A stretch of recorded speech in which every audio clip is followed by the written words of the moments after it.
Whoops. Excuse me, guys.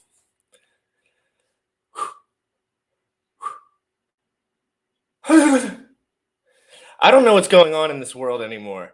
And I got Satoshi Boulevard in the background, and he also has no idea what's going on. But we're going to put our brains together and figure out what's going on because everyone's getting rug pulled right now. There was 24.5 value dollars locked in the Terra Luna system as of 11 days ago. Are you guys kidding me? And people online are still telling you to long that shit, and it can go down another 100%. Like it's nothing. It's just exit liquidity at this point. This is I'm only been in crypto for 14 months as far as paying attention. This has been the most wild course of events that I've ever seen in that 14 months. I'm seeing people, their true colors are coming out. The fools are freaking out. The people that lost money want to die. This is real money. People got real kids running around. You know what I mean? Like real human babies. And they're losing all their money. Some because it's their fault, some because they're getting led astray. But in general, I'm just going to punch through all that. And we're just going to dominate. We're going to figure out what's going on today. And guess what? Arbitrage, inside jobs, centralized dictatorships, stable coins. We're going to talk about them. Right to the banks, baby. They're going to shut our shit down if we don't do this exactly right. I'm telling you, bro. Like, it's just crazy shit, guys. Tune in. Don't forget, we're doing a 24-hour launch for pulsechain, a live stream. It's going to be absolutely lit. We're going to be having people come in whenever they want, chill. It's going to be sick, guys. Check the video out. Check this music video out. I'm freaking out. Young folks, you tripping on them motherfucker. Richard Heart. Richard Heart. Bought my hex from the fucking start. Point one every day we mark. Bought my hex from the fucking start. Sacrificing all this bread like I'm Richard Heart. Got paid on big payday and I had a hair restart. Now I'm checking on my pulse just to check my heart. Bought my hex from the fucking start. Sacrificing all this bread like I'm Richard Heart.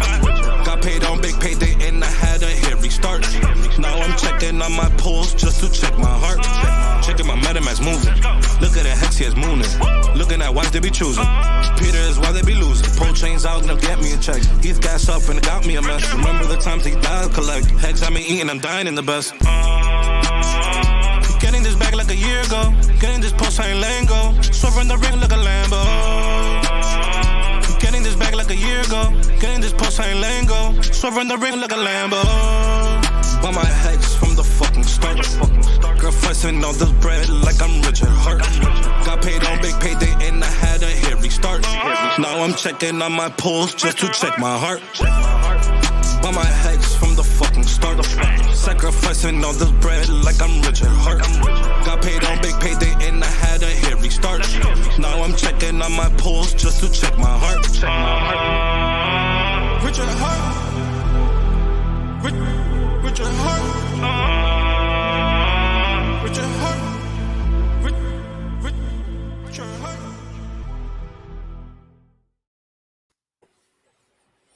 Oh shit! I didn't even know you joined yet, my guy. What's good, my G? That shit got me lit.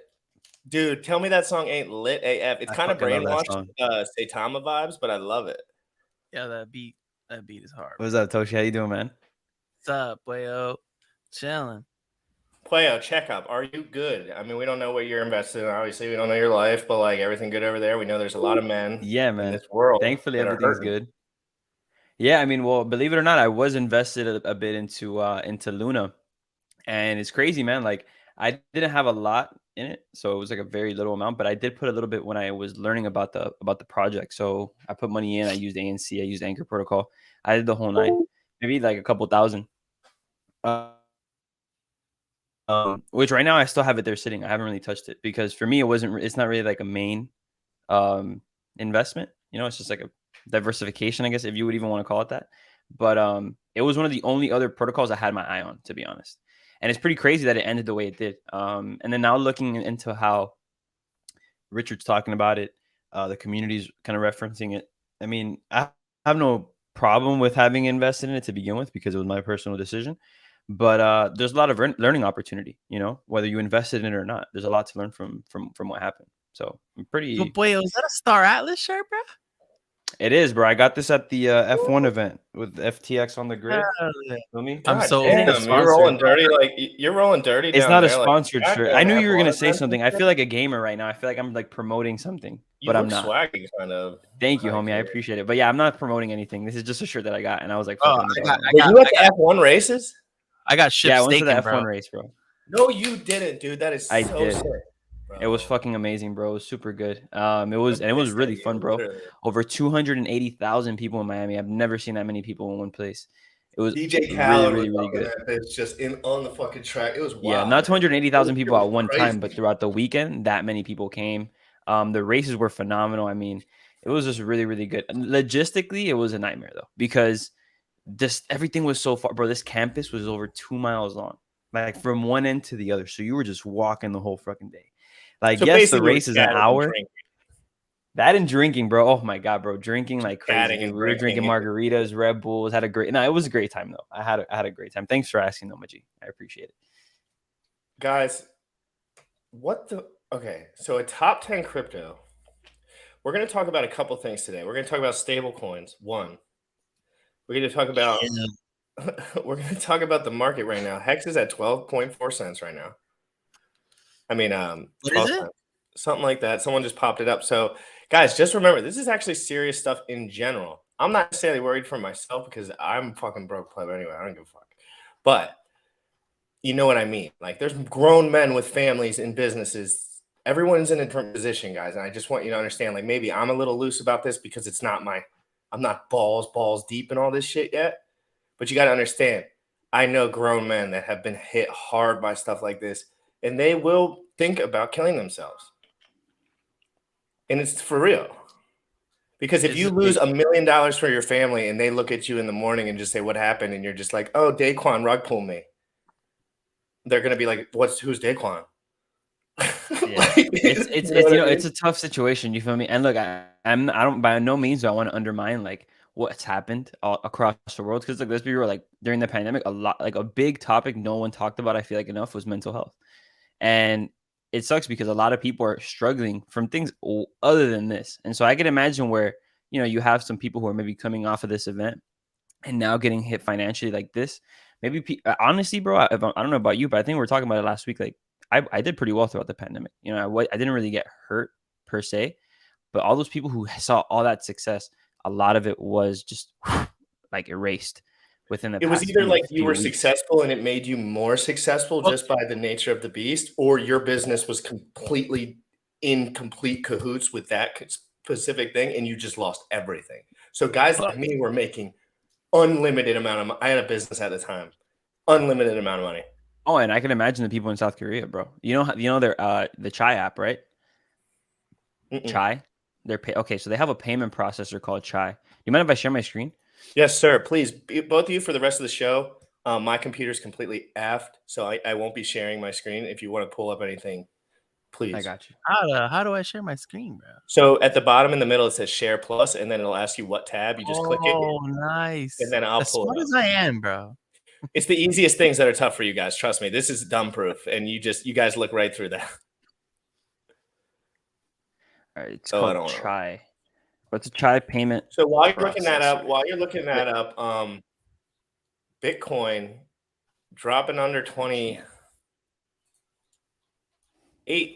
at some point. Ugh.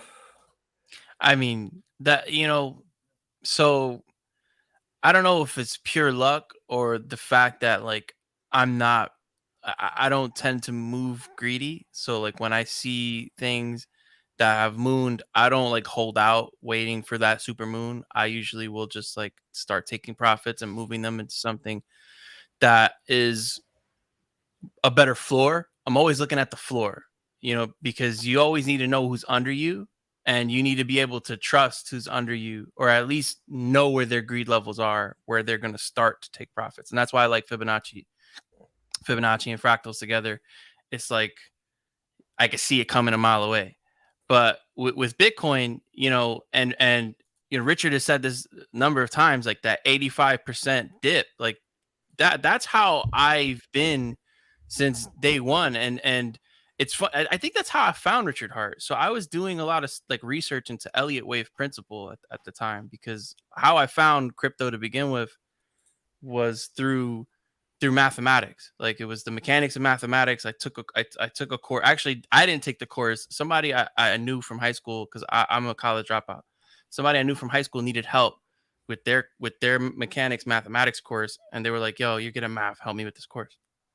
And I ended up taking it with them, and the information blew my mind because it showed how math worked, like pigeonhole theory, Mandelbrot sets, like everything, right? And that was really what brought me to fractals. And fractals, ever since I discovered them, that's all I look for.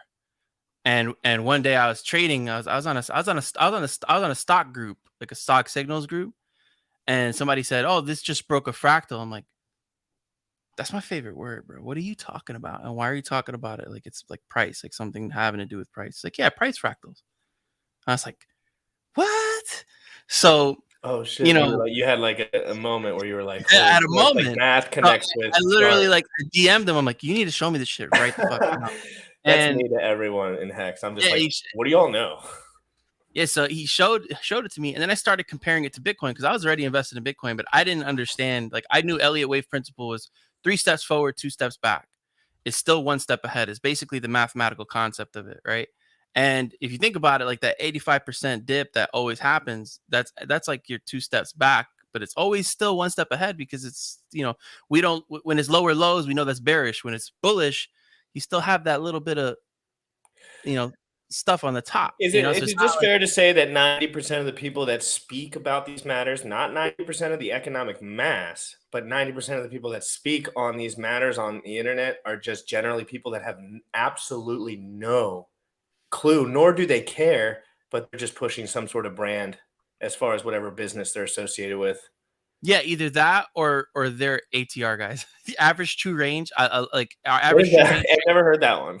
Yeah, me either. So That sounds funny though. So and when it comes to trading, it's like it's binary, right? You're either like a fractal guy or your average true range. Average true range is basically you're looking for the percentage average of how much the range, how large the range is, right? So if it went like Bitcoin went from 3,500 to 20,000. That range has a percentage, and that range, and ranges are prevalent throughout Bitcoin's history. So those ranges are measured and averaged out, and then there's a parameter given to you called ATR. That's average true range. How often something runs and how long it runs for, the percentage it usually goes. So when you're trading, especially in the stock market as a day trader or anywhere day trading, average true range guys are looking at it. All right, I have a 3-to-1 ratio trade, so I can get a 3x out of this if I go in now. And they're basing it on average true range. I base all of my stuff on fractals, and people call me crazy, but I like to know my extreme ends, because those extreme That's like technical analysis. Can Right? you explain this? Because I want you to understand something, Satoshi like technical Boulevard. analysis. You're in a microcosm of absolutely genius intellectual power, and you don't necessarily understand that not everyone in here, a lot of people are just at work and shit. So like they're just not knowing exactly what we're talking about. Why don't you pull up a little something, just like a couple minutes of what's a fractal for a normal random person, and how are you using that to just look at the market is kind of what you're saying from a Did it whole. work? Yes, sir. Did it No, so when you do that in general, then I Let me just stop pop it sharing. out. So never Oh, worry there that you it will go. pop up. All right, let me get rid of this trash. Actually, you know what's funny? This thing, like that looks like an impulse Elliott wave. This thing might actually do a cigarette butt Warren Buffett move to like up to $20, but it's high Would fucking. Daquan's And reputation be able to They're handle actually it? working on it, bro. That's the and thing. It's so UST uncertain. is completely insolvent. Like the leverage, the loans that they taken to try and bring it back to peg, like it's all trashed. But it might make a speculative move short term. But I'm not touching that shit with. I don't care if it fucking 30x. Yeah, they're playing with fire. You're playing with Yeah, fire. you're playing with fire, and like somebody I If knew. if you may play with fire, you're gonna get burned. So if you get Yeah, burned, yeah. don't be surprised. That's all it is. So let's get a better YouTubers example. are profiting heavily right now off of telling people to trade Terra Luna at $3, and I'm absolutely disgusted personally. It's From very, very high risk. It's high Well, risk, you of course, see, but they like a probably don't even know what small. they're doing, If bro. you're talking They about probably like don't a, even know what the fuck they're doing. Like, let's be real. Like, they're just saying it oh, look because at they that think chart. That they is a they money. probably have Yeah. So it's funny faith. because There's a lot of hopium in the air. somebody was talking about it the other day on I think it was the Spaces, and they were like, "Oh, somebody came in and said the 8 cents, 8 cents hex," and they were like so absolute with it. I don't think they're right, and I was like, it's highly unlikely, but there is a fib line there, but I don't think it will because, but then the market. People cause a lot of, when markets move like that, it causes a lot of FUD, fear, uncertainty, doubt, and sometimes that will affect even the unicorns. And it looks like we might get that fractal movement, but I think it's gonna bounce now, man. We got a small little minor move at 10 cents. Be nice to see it bounce, but I mean, it just at this volatility, if this thing does 50% at this level, like that, if that's a buy op and a half, because when it starts to get down to the floor and you get massive volatility, like 50% down, 75% up, that's where you want to get in, because when it moves, it's gonna move big. I mean, look at these spreads, man. These spreads are like, look, that's $1 hex. That's crazy. Those are cool little vision shots. I like that. Yeah, it's like Yeah, I like mean, a so light. Like, I should show you what I'm pitch fanning, right? So let's get rid of all this shit here. Let's fucking do it. Let's make that like that's where we're disappear. going. That way. And let's pick and the to the right. biggest time frame. Has some fucking all right, I think we have a range. Let's see. Hold on. Okay. You see here? You see that little, actually, let me freeze it. So you see this little triangle here? I'm gonna show you. Hold on. Let's see, where's my triangle. Damn it. Ah, here we go. Triangle. That's pretty crazy to look at, yo. See that triangle right there? That is a fractal. Oh. So you got a high, you got a low, and you got a high. Oh. That's basically what fractals are. And fractals are basically they give you bottoms, they give you tops. So let's go to the top. You see the fractal, that's a huge one right there, but let's draw it out. 1, 2, 3. See that giant freaking fractal? That right there is a high. Now we this could be a low. That's 9 cents. That could be a low. And if I do that, it's generally not a good idea to set up my pitch fans without the next candle, because remember, it has to be a triangle. Yeah, it wouldn't be right. Isn't I feel you. this isn't a fractal yet. But let's assume that this is the lowest low. Then my spread on the biggest time frame in hex, if that's the lowest low, that's my spread. Look at that shit. And if it's going to do parabolic movements and do all that shit, and then if it's really bullish off of this trend, it'll come off of this trend and then come back in. But again, this is not a proper pitch fan until the next candle closes. So once this candle opens and this candle has been completely, has never gone below the lowest low, then this is a confirmed fractal. If So you did a similar thing with Bitcoin in the same amount of time span, what would it look like? Oh, I do that all the time. Hold on. I'm curious. That's awesome. This is why people say 100K Bitcoin, because the spread right now is like 25,000 to 100K. If it's bullish off of it, it'll do 250. But again, Bitcoin follows the like Elliott wave to the T. I've been following Elliott wave principle and Bitcoin since its inception. And like I said, pretty much for crypto. 3 steps forward, 2 steps back, right? So you think about it, it's got to have 3 nice big large peaks, with the third one being the largest, and then you get like an 85% dip. That 85% dip, I mean, it's around 85%, but generally that dip is the one you're going to lean into, because the next wave principle, like according to the wave principle, the next wave is going to be another set, and it's scalar in nature. So for example, you have a set of 3 in a micro time frame, that might create the first peak of Elliott wave in the macro time frame. So then there's another set of 3 that creates the second wave on the macro. Then you have a micro set of 3 that creates the bigger third wave in the macro, and now the whole set is it's complete. like a big picture with smaller pictures within the picture. Exactly. So now you had 9 steps in the micro, but there are 3 large steps in the macro. But here's the crazy part: is that could be a part of an even bigger macro. So that could be the first fucking step of the macro. You get what I'm saying? Right. So it's also how people believe like, oh, we're it's a bear market, but no, the market still goes up. Or like how people think, oh, it's a bear market, but the market's still going. Excuse me, it's a bull market, but the market's going down. You're like you're looking at something within a bigger picture that maybe you're not seeing. But you have to zoom out. So I feel you. That's cool. That's dope. Yeah. No, definitely, bro. I think that's one of the best. That's one of the. That's how I think that's how you know trading. Once you understand that idea of the smaller pictures within the big pictures, because you're considering all time frames.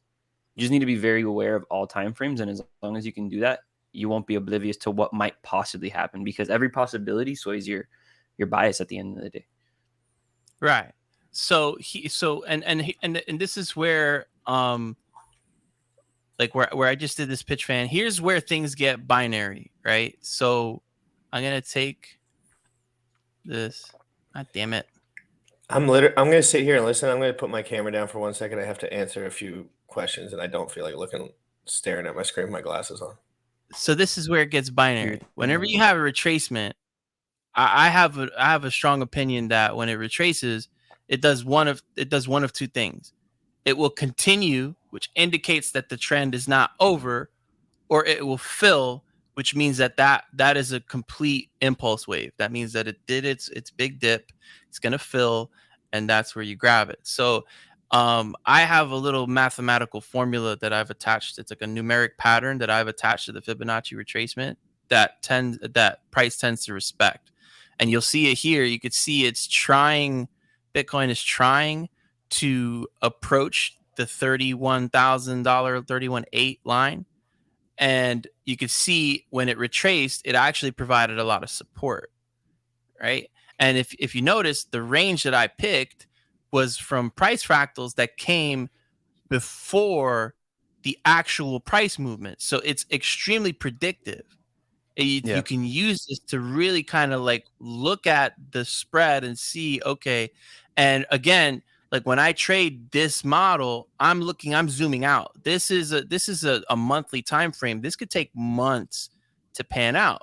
So right now we just had a very big downwards move and we broke this line. So now Bitcoin has to make a decision as to whether this line is support or resistance. If it comes back up and cracks his head on 32K, it's more likely that we're going to do 18.5 and see a bounce there. I feel you. Can I ask you a question, bro? Do you day trade cryptocurrency? I don't anymore. I've outperformed the market like year over year. Like I started my portfolio with 4 fucking digits, bro. I was broke ass bitch. And now like I got a food truck fully paid off, my car's fully paid off, everything's fully paid off. I'm chilling.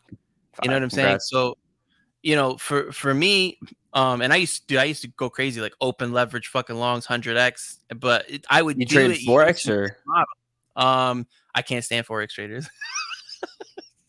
I don't know. I can't stand trade crypto like perpetually on exchanges.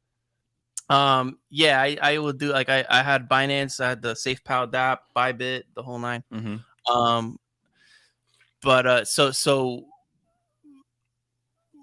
when I was leverage trading hard, I would respect these the levels range. Yeah, I would respect the parent range, because the parent range is going to, if you go too hard on a leverage within a smaller time frame, if the parent range is governing the price in the opposite direction, that shit will wreck you, and you don't want to get caught in the chop. If people get revenge, like I used to revenge trade, and like I would basically like I'd make 10K off of a Bitcoin long and then give it all back, revenge trading. Like I'm right, I know I'm right. Like I'm fucking shorting this shit. Give me the fucking short, and guess what? You know, but the then is I closed that fucking short. You know what happens 3 days later? mega crash. You know what I'm saying? So I've stopped getting into the chop, and I'm not really trading right now. But trust that when these moves start to happen, like when we start to see, if we start to see 18K, I'm gonna be watching it like a fucking hawk. How do Like, you 'cause there's identify bottoms? How do you So identify your I have a bottoms? well, question it's too. spread. It's a It would kind of spread. have to do with that. So, like, my whole thing is like when the market starts moving and rich people start taking advantage of everyone again, it's good to be on their side of things, right? Like, just like in Hex, I mention this all the time. People hate to mention negative stuff about anything, right? But there's always negative externalities with everything. So, like the way that you were looking at the fractals in the Hex thing, and the when you looked at the Bitcoin one, I mean, I don't want to go into all that. When you were talking about bottoms, when people start moving money into the system, because I see this because I look at the staking patterns very often of the whales, and I see that they stake for short times because a lot of my friends talk about that too. And I've been noticing over times, it's like a lot of that volume when it starts moving up is going to happen anyway, and a lot of the smaller people in Hex just stake over top of all that, right? But guys like Yeah. Satoshi Boulevard, for example, would be like, I'm going to take some of my bag and go with the Joneses, get a little of my money out, and then we'll do the Accumulation, right? And this is why I love Hex, because if you're someone who doesn't understand how this stuff works, maybe you're getting educated, maybe you're starting to experiment and you're finding success, but you want to hedge a percentage of your portfolio. Hex is great because you go in and stake, and you're basically getting, Richard called it a Bitcoin with a proof of work change. I like to call it like a copy pasta of the Federal Reserve. And it's kind of both, really. That I don't want to say there's a curve there. There's a reward curve, and that curve will benefit you long term. And as traders, if we're trading on spot, generally we're doing it for short term games, and we're giving up long term. But if what I like to do is I do a little bit of both. I trade something that I like fundamentally long term, and I trade to accumulate. So I will find the biggest range, and I will respect the largest range. I won't try to get greedy on 15-minute time frames. I won't try to get greedy on daily time frames. I will trade this thing on weeklies and monthlies, because not only is that smarter, but and I'm not doing it with my whole position. It's generally better for accumulation. Like, for example, there's like one stock. It's one of my biggest positions. It's actually a stock. It's the only stock I own. I've been taking like maybe 10% of that, taking it off of fractal tops, and then just throwing it back in. I broke the market maker on that thing because there's a bunch of greedy assholes on the stock market. They hold the floor and they're pumping. They do it from both sides. And the minute that some little guy comes in and actually starts winning, they're going to wreck him. But I knew that going into it, and I've been leaning into it this whole time. And now they're over shorting it, so expect a short squeeze. So you gotta play that game. If you're gonna play it, you have to know every single aspect of how these traders trade, because there's a formula here, and this formula is not designed by traders. This formula is designed by the combined psychology of the whole world. And the same formula that governs this trading is the same formula that governs flowers that grow. It's the same things that govern, how I form my thumb and fingers as a baby in the womb. That same golden ratio formula, that Fibonacci, that we call it Fibonacci retracement tools. People don't understand the math there. That math governs everything. And Elliott wave principle governs your life. You think about your life, your personal life. How many times have you done 3 steps forward and 2 steps back? every time. But you're still 1 step ahead. Yep, every time. That's how I do it. Yeah. That's my life right now. I took profits. I actually dodged the Luna FUD. I dodged all this shit, right? But now because I'm trying to behave as a business and try not to pay like a bunch in taxes. I took all my profits from the market and I threw it into assets in the real world, and I left myself very cash broke. And then I've had some downturns within my own family dynamic. Now I got to leave to Texas because my housing situation is fucked here because something happened with the plumbing, et cetera, et cetera. But all these downturns, they're just a part of the process. So I don't worry about it. Let me ask you this. If you were able to remove the downturns from your life, would you do it? I don't think you could. You can. I don't think you could. You stop. Do you know how you do it? You stop trading. That's exactly how you do it. If you stop trading, But you he will means remove all experience-wise, the downturns. And I'm gonna be honest, like, bro, I'm a trader. You're talking to someone who traded for 5 years of his life, and today hasn't traded or touched any type of forex, perpetual, just anything related to trading for almost a year now. And so I'm telling you, like, that 2 steps back shit, I did a lot of that shit. Well, I don't do that shit no more. I'm And I'm very telling you defiant. honestly, because like, bro, winners win. I'm gonna just tell you this right now. Winners win. And yes, they take losses, but even a loss isn't a setback because when you have money, money is just energy at the end of the day. So if you have $10 million and you lose 100,000, 200,000, did you really take a step back or are you just moving forward? It was a lost opportunity. That lost opportunity wasn't even worth a step back in an investment like a business or something bigger. But to my point here, trading, like you're spending a lot of time. Specifically, that's the issue. You're spending a lot of time in front of a computer when instead you can be out doing something better. And I think if you're out doing something better and just working on something, even if you fail, it's never really a step back, as opposed to sitting in front of a computer and not doing anything and just losing money. Now you're down on Okay, money and you have zero experience, as opposed to going out, building something, doing something with the money. And even if you lose money, you have gained experience. Is that, you see what I'm trying to say? So I think agree. about it from that way. agree Like, and I'm not disagree. saying you're not gonna lose, but is it really a L? I do. I'm gonna play devil's advocate now. I'd Why I love to. trade, Yeah. why I trade, and why I'll never stop trading is because I need to shit test all of the traders. I need to shit test liquidity. I need to shit test the market. And if I need to see that I'm holding something and that it's actually like truly fungible, it's If it's truly like liquid, transparent, you need to it's truly verify its liquid, liquidity. I need to verify it with my own two eyes, with my own brain. And I don't do it in ways that wreck me or ways that wreck anyone else. I will just see. And then I will take that and then either accumulate or compound into something else that I feel like is going to grow. A lot of the times I'm just like skimming fractal tops to support something that's growing. Like for example, when I joined meme, I'm top holder on meme. I bought out bots day one and I didn't intend to do that. I just was looking at the folder and I saw what was happening.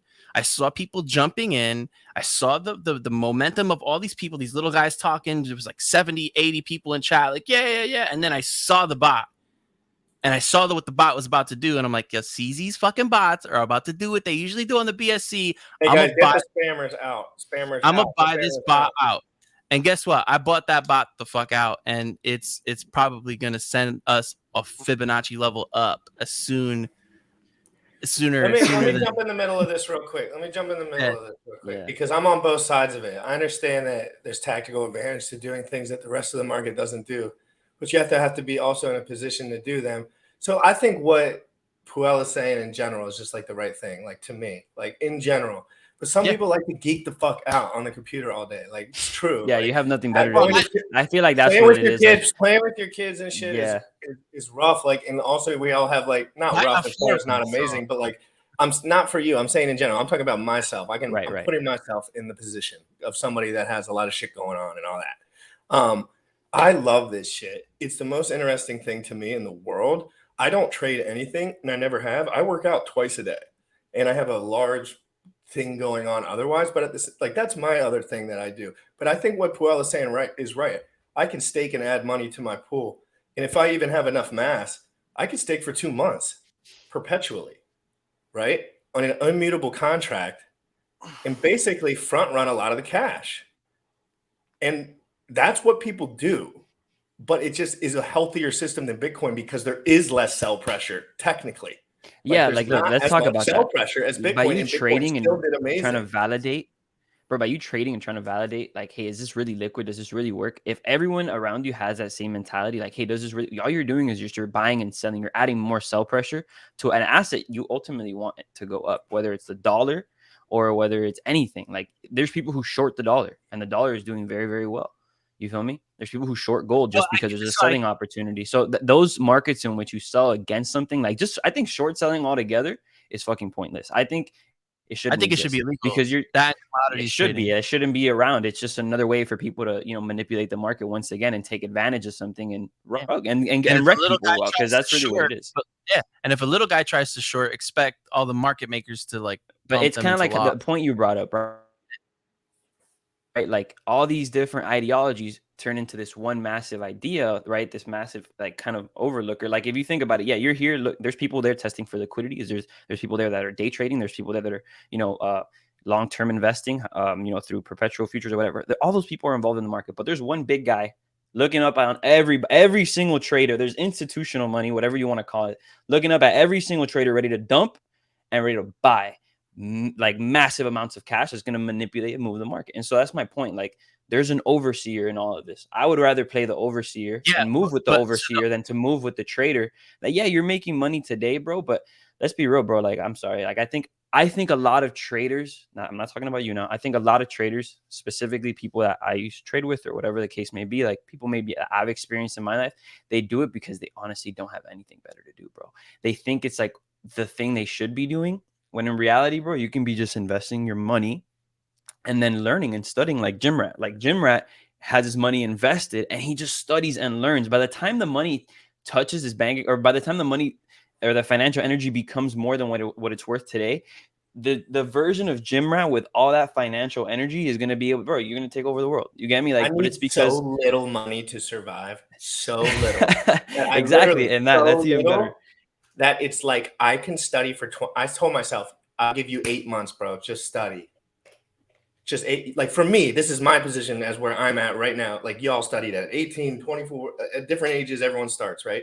Yeah. I said, Scott, I quit my job. I said, this is first of all way more dope. Let's be real. But my other job was boring, more boring than this. But let's be honest, if I study this 8 months every single day, I'm going to be better than everyone I talk to, because crypto is an evolving door of information. Like it's never going to stop. So that is the one thing I agree with Satoshi Boulevard on, is that, and I mean, but you're studying too. Everyone's studying, right? We all pay attention to this shit all the time. But studying and being prepared, learning about things like Terra Luna intimately to the point where you understand everything that went wrong and why it occurred before it happened. Because guess what? Guys like Richard knew this would happen. You can't say it aloud, but they probably knew in their head, like, if this goes bear, like this shit's wrecked. He did say The minute Luna was buying billions was a FUD catalyst for me, because I just showed you the range on Bitcoin. That is not a buy zone to me.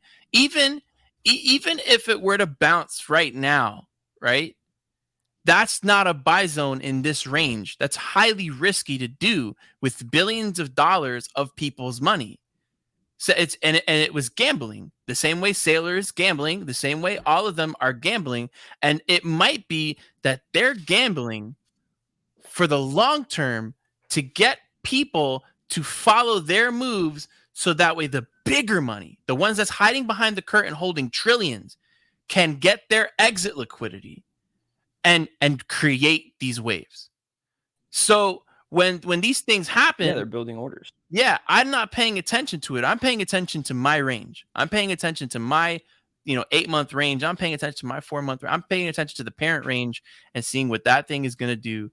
And at the end of the day, I've learned that at those levels, those Fibonacci levels that I just showed you, that something always happens at those levels that is either a fundamental catalyst or a FUD catalyst. And it will show whether it breaks it or it fills. Like right now, Hex, I'll show you. Fail in 2013. Hex. It hasn't deleted the tweet, just like Online Gaming did. I had huge bags of Bitcoin. Oh, I saw and this. then now he's wrecked. He's almost underwater. His average cost basis, I believe, is 31,000. He was underwater yesterday, underwater with other people's money and underwater with leverage.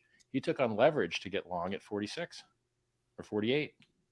He took on leverage. He encumbered his Bitcoin that he has to get more Bitcoin at a higher price. I'm actually going to be on Wendy O next week. I love you both. Nuh-uh. Yeah, bro. That'll Next be week. dope. Make sure you drop that link to me so I can spread it around. We like just did an interview for we just did an interview for Meme.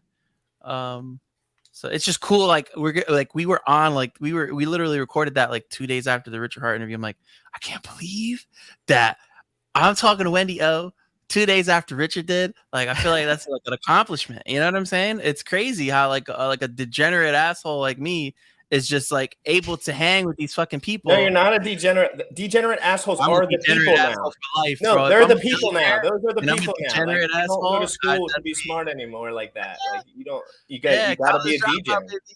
Yeah.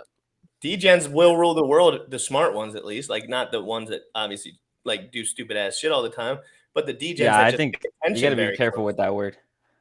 Yeah, I don't know much about the word. Yeah, you degen. got to be careful with that word degen. You're I don't know what it degenerate. means, The really. degenerate has never been a good thing. And to turn it into a Degen would just be positive like a thing. gambler. A degen I'm is just a gonna- funny. It's like a funny way. It's like a hodl, like hodl. You feel me? Hodl is spelled. It was hold was spelled wrong. So I don't think they I ever turned it. grew up. Do you feel me? And they said, "Hold on for dear life." It was a fucking joke. And I think this degen shit. You're calling yourself a degenerate, but we say we're degens because but really you're not calling yourself something positive. I don't know. I just be careful But with he's a labeling degen yourself a compared to degen. like the Bro, listen, normies. But when I bro, I hear see how it's degen, becoming a normal thing, but I'm just saying, be careful what you call yourself. when I hear degen, I just hear not a normal person. Like when I hear Hold about a on, hold on. normie, like normies are degens to me because they're so stupid. Everyone else that pays attention to at least something to me is like I have perpetual defiance disorder. saying, Like I never grew up. I was that defiant little kid, and I never ever stopped. And what I noticed in my life is anytime I ever let anybody into my head that made me compliant for that second, I lost out. And I don't know, maybe that's me. Maybe that's my spiritual calling. Maybe I am the black sheep for that fucking reason. But I'm gonna embrace it, and I'm never ever gonna you change can it. only do what excites you when you wake up in the morning, in one way or another, whether that's I mean, a my good poor thing or a kids bad are thing. fucking happy, bro. They're fed. Everything's good. Like the market takes a shit. Where when people Well, we're all are like, Mexicans, like yeah. in a way too, right? Yeah, we're Like, good. come on, let's be Mhm. real. Like we all invest in Hex. We love Hex. Facts. Like, let's be real. It's 6x on the 365 ROI, like from today. And come on, guys, that's huge. Like in a full-time bear from 65K to which will be 15 to 18K probably at some point, the touchdown. We're talking about a 6x, the leading ROI on the 365 from today would be Hex compared to every other coin on Nomics. That was in the top 50. Yeah, I was bro. looking at that cake chart yesterday. That's Woo! Boy, that cake chart was nice. I mean, bro, but this I- happened a lot I've in been staking 2017. In cake forever, 2017, bro. you had a shitload of coins like the Cobbin Hood and a bunch of shit that just went to zero too. Like this happened a lot back in the day. Maybe not as much Predictions. What money, won't Go to make it? zero? but it What won't happened. make it, guys? Satoshi, Puello, what do you think might surprise people? I'm going to go ahead and use some stablecoin examples, but what do you guys think? I think there's going to be some stable coins that are going to get absolutely nuked. I think stable coins need to be erased from humanity. US Why would you peg SDT to DPEG, something? you saw that? Yeah, well, they all USDC is depegged as well, and this is a part of the problem. The fiat legacy system and its reserve currencies are weaponized against crypto. Why the fuck would you peg to them? Why would you peg to them? I get it. CFI normies, they like the idea of safety, but it's not safety. It's fake. You got 40% of your circulating supply diluted. If that happened on a shitcoin, we'd all be running for the hills, but for some reason we still hold the dollar. Does that make sense? Doesn't make sense at all. But the thing is that people are catering and enabling this behavior because people are fearful, and let's enable the fear. I'm not one to enable the fear. Ask my kids.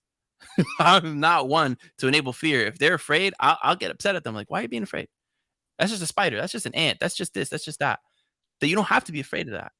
And maybe one day they won't be afraid. Maybe I'll be in their head and they'll grow up and they'll become an adult and be like, you know what, he's right. But they're full on adults. They're full on like people who are a generation, 2 generations ahead of me that are still fearful and looking at these quote unquote safety nets that are the most toxic things for them. And let's bring that over into decentralized autonomous ledgers and all this distributed technology that is going to change the world for the better. You want to bring all that toxic shit in here? That doesn't make any sense. This is the USDT chart. Yeah. So this is the tether chart from today. Maybe after a decade, the tether FUD is finally gonna fucking hit, like that nuclear weapon that was just sitting there the whole fucking time. That little button that was gonna do, maybe, because I thought the last run it was gonna be the FUD catalyst, but maybe it's this one. Maybe it's not, dude. It's just the placeholder. At the end of the day, No, it'll dude, work. I think this is going to get crazy. I think they've been leveraging for this Maybe moment. this Maybe is- some smart Yeah, people. there's within going to be legislation. fundamental events that are going to But keep, was and by UST fundamental I mean like news related events that are going to keep pushing the price down and down and down and down until it finally gets to a bottom, and then from there, it'll start to capitulate. From there, it'll start to just, even out for a very, very, very long time. Pretend like it's never going to go up, and then out of nowhere, one day it's just going to take off. That's why time frame is 2024, 2025. Just think about it like that. Yeah. And you know what's a 100%. great chart that shows you that? The Bitcoin chart and the Ethereum chart broken down into the 4-year time frames, like into the halving years. Check this out. And honestly, this is the only chart I really ever look at. I do a lot of TA for Hex because I just like doing Hex TA. But even then, I feel like it's a little fucking pointless because you know, it's just gonna do what it wants. You feel me? Like it hits 20 cents one day, then it goes to 11 cents. You know, like that's just price. Price is gonna do what price wants to do, especially when it's based on a decentralized platform. Well, I gotta disagree with you on that one. Price follows Fibonacci, bro. It does. I mean, I'll show you right now, bro. I'll show you right now. Let's get it. Yeah, like look. My mom messaged me this morning and she's like, I heard crypto's not doing good. Are you okay? And I was like, I'm doing great, Mom. She's like, I saw Richard's stream the other day. He seemed very nice with Wendy. She liked the stream with Wendy. She said Richard was very With Richard and nice. Wendy? Yeah, he said Richard sounded very nice comparatively. You got a good mom, I could tell, man. That's dope. Well, I make her watch all the stuff. I'm like, I know it hurts sometimes. He's going to say some wild stuff, Mom, but I'm telling you, he's not lying. And she said, okay. Like, you know. I wish. My they're like stuck in a box. All right, check this out, boys.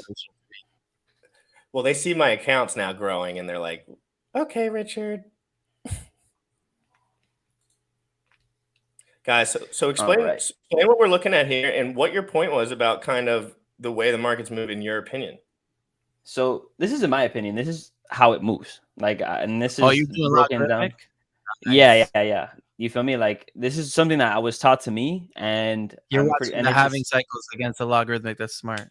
Yeah, and it was something that was taught to me, bro. I had a mentor. His name was Nick, and Nick's doing really well. He likes XRP. Stop listening to him. I'm kidding. Appreciate you, Nick. But what's it 4 called? years. Like Nick was a really cool guy. He He taught me a lot 4 about years. cryptocurrency. XRP. And one of the things that he did taught me. Yeah, XRP. Well, they're all garb. Well, but he did make a lot of money on XRP. XRP. So remember, once again, that was brought up by people who traded heavily. So look, if you look at it like this, right? Well, first and foremost, most people don't know this, but the halving didn't become a thing until November 2012, right? That was actually added onto the code after the fact. In 2012, that's when we started seeing the halving effects. And then the cycle pretty much runs through a 4-year time frame. So you're going to see these 1, 2, 3, 4 years, right, are years in which specific things happen. So year 1, you're going to tend to see a rally, right? Year 1 is going to be that rally year. Year 2, 3, and 4 are going to be years with, well, years 2 and 3, excuse me, are going to be years where the market tends to bottom out. This is usually an 85% drop. And this 85% drop over the course of time starts to once again break break new highs, right? Local highs. And then we eventually by year 4 make it back to around all-time highs. And then year 1, once again, the cycle starts all over again. So year 1, we have that bullish year. Years 2, 3, we bottom out 84, 85%. Year 4, we come back to all-time high. And then once again, year 1, we do it all over again. As you can see, year 1 for us was a 69K top, or 65K and 69K top. We hit a double top on this one. And then year 2 and year 3, once again, I believe the same thing is going to happen. And so I really don't deviate from this. The idea is Bitcoin might get to around 10,500. But if you look at the pattern and you look at what it's done every single year for the past 10, almost 10 years now, I mean, what do you think it's going to do in the next 2? Probably what it's done in the past 10. The same exact cycle, kind of the 85% drop in years 2 and 3. We're going to see that bottom. If you want to get in, these are the bottoms you want to focus on. You don't notice the divergence there. Okay, so look, you got that second one. Now, this is something I want to talk about. This right here, where for example, you have your highs and the lows falling within the same. All right, so how can I explain this? You have your high and your low here, right? And usually the low falls within the prior high. You see what I mean? Like here we have a high, here we have a high. This is the low for this cycle. Here we have another high. This is the low within this cycle. It's between these years. This is the only one where the 85% actually falls beneath the high, to my knowledge, as of right now. So I don't know what that means, but I mean, I guess we'll just wait and see. But this is what I look at. I tend to just look at this as opposed to day trading it now, when I used to day trade it all together. But I think this is simpler and it gives you a good outlook. So that's why my, upcoming years, I'm looking at years 3, years 4, right, as those bull market years. Bear market years, and then year 4, usually we're going to be coming back to around 69K all-time highs, and then year 1, once again, making all-time highs again. Yes. So I do look at the logarithmic chart every now and again, and I've come to a conclusion. So the Bitcoin chart that I was showing you, when I do those pitch fans and I'm going off of fractals, I'm going low, high, low. I'm triangulating price. It's a set of 3, right? I feel like that set of 3 is like a hybrid logarithmic kind of thing, right? So it's Yeah, it's giving just, for me me, it's very complicated. What it's I giving just me looked a at, very geometrical. simple. That was It's giving super me a simple. geometrical set. But the thing is like I'm gonna call myself a hybrid trader. I go short midterm moves and accumulate for the long term. So when I use that pitch fan, what I notice is like it will give me a more geometrical sense of that logarithmic spread, and it will do it in a 2-dimensional speed. Because when I'm looking at it here, basically, I'm looking at it at the chart, a non-logarithmic. I'm looking at it linearly. I'm just seeing open, high, low, close. But when I triangulate using the pitch fan, I'm getting more depth, and I feel like it really does respect that so much. And I do look at the logarithmic, but it's logarithmic by nature. So at some point, this stuff is going to take years to pan out. Yeah, Right. So I agree. it makes We were sense to looking do a at little bit. But as we were opposed to looking at focusing on the every single day the micro movements, I'd rather almost create this idea of when everything is going to happen instead of every single day being involved in the market. Does that make sense? Like, I just feel like that makes more sense, because if I take the time I invest in the market, knowing the time frame more or less of what it's going to do throughout these years, then I course correct. I know I should be, if I want to invest in crypto during those bear market years, I need to be accumulating. I need to be cash heavy so I can go ahead and accumulate. When I know those bull market years are coming, I stop accumulation and I just let the market ride up. And that's it. You feel me? And then once we know that we're maybe hitting peak, we're hitting peak returns, maybe remove some profit, let the market ride down again, and then continue the cycle. But if you're in it long enough, you eventually see that trend. I've only been in since 2017. It took someone who was in it since 2014 to show me it, and then another gentleman who was in Bitcoin since 2012 to educate me on that specific 4-year cycle. But that's the cycle that we all respect. Everyone follows the Bitcoin cycle, and psychologically, every coin is connected to Bitcoin in a way, because, well, through liquidity and through just like Psychological. But isn't it just tied to the overall market? psychology. Yeah. You could just say the Bitcoin same goes thing about down, the everybody whole starts to sell their financial shit. institute, though. What's up? Like, probably Well, at some point, the 500. whole financial institute moves together. It's just lags behind each other a little bit. Whichever economic mass is more, it'll take longer. Yeah, like you're starting to see, So Bitcoin, and people are trying to find correlations between this, correlations between that. All I know is someone was able to find a very strong way to decorrelate things, and that was Richard with, making Hex highly liquid through USDC, something that is one, and then basing it off of that primarily, as opposed to, Ethereum or something that fluctuates. Because then you're going to see what he was referring to when he was talking about Luna. When two things are bonded in liquidity, when one goes down, it brings the other one down with it. That's why Luna and UST are going down at the same time, because you can't have one fall without the other one getting that price impact. And so when you have USDC staying at 1, and that 1 is what maintains most of, everything else, 1 doesn't go below 1. It tends not to go below 1. So you have just the positive price pressure of Hex, and then, whatever USD is at the time, but usually it's up. is my screen still up, or oh nice. I'll show you something. So let's do this. That same numeric pattern that I'm using when I put it on a range in a Fibonacci retracement tool gives me Fibonacci levels of the future and will give me major inflection points. So this is a major inflection point. What I've noticed is when I use them, when it reaches it, when it makes a decision to be over or under this inflection point, it's usually at a time of a big fundamental or fundamental catalyst. Hmm. So, did I coin a phrase? I did. So I'm gonna take a second. I'm gonna delete this one. Was the fundamental catalyst the news for Terra Luna in particular? They sold that Bitcoin news to the people as something that was positive, but anyone with a brain knew that was absolutely ridiculous. Well, And why were they doing that? of And course, somehow, because the reserve is primarily built up in Bitcoin. So they know that if Bitcoin's going down, the reserve is going down. And So this we're gonna guy's use buying the, $45,000 Bitcoin, like oh, and bragging about it like it's a good idea. Like so that shit let's was the use worst. That shit got me hot. I'm like, bro, you fucking stupid. Like you look yeah. like It's Michael crazy. Saylor at this point. Like there's no difference between you guys. but do So you like think we're they're just gonna using use that? There's no way, Puella, he's that dumb. Do you think he's just saying that shit? Come on, Bro, like he honestly, I like think I let think me it be was real. Most people don't know these concepts. Like anybody getting onto this doesn't know. He maybe but saw he's still something, tried to make Quan. it better.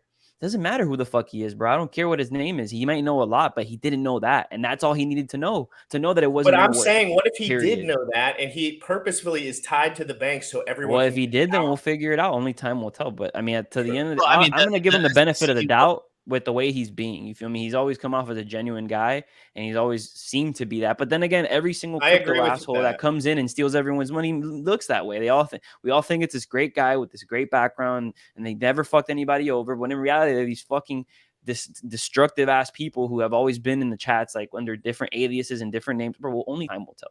When people start Mark, investigating what happened, what really happened, like how all these Netflix shows are coming out and shit, then we'll see. But for right now, I mean, the guy is just trying to figure it out. And if he didn't know, then fuck it, he didn't know. But a lot of people got hurt because that one thing well, just I wasn't in am his an absolute. artillery. I absolutely look at everyone like scumbag trash. I cannot help it. Those guys, because I read all their shit. I'm just a little bit of a hyper researcher, Yeah. so I just go back and I read everything, and I'm like, there's so much inconsistency. There's so much inconsistency. Imagine He's a someone who has all the centralized receipts and dictator wants to that go got through it. sold out. In my opinion, he sold out. He knew this shit wasn't going to work. Everyone with a really, really deep understanding of this stuff, some of the dudes that I was watching were calling this shit out. Have they I identified those wasn't. wallets? I feel so The bad for those lunatic 20-year-olds. swindler. Dude, I had two like 20-something-year-olds on my show, and they were like all in Luna. And I feel, hey, if you guys are watching this, you guys are young. I'm telling you, you're young. There, you can recover from anything. I promise you. Yeah, dude, I've gone through stuff way, way, way horrible. You can come right back. I know it seems like your reputation, you're just a young man. I'm telling you guys, there's room for you over on the Crypto in the Morning friend team. Persistence is your friend. Persistence and volatility is your friend. Yeah. Now, I agree. they also say persistence wears down resistance. There's a couple things you can do with persistence. Ooh, you guys are the Yeah, best. so Puyo, check this out. Check this got out, this Puyo. All house. right. What's So up, bro? look, this is the lowest low of the last range, right? Check this out. That same numeric pattern. Look at it.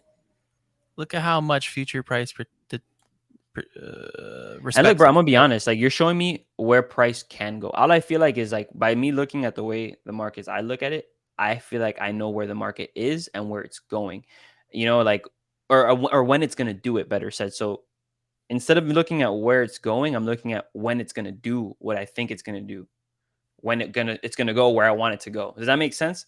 And I feel like that's more Well, valuable yeah, because ultimately that's where I course correct my strategy. Because everyone's big question is when should I be buying? When should I be selling? It's not where's right. price going So to be at. We let's all want talk price to be about that one. 100,000, 250,000. But what I need to know is when do I buy this shit and when do I sell it?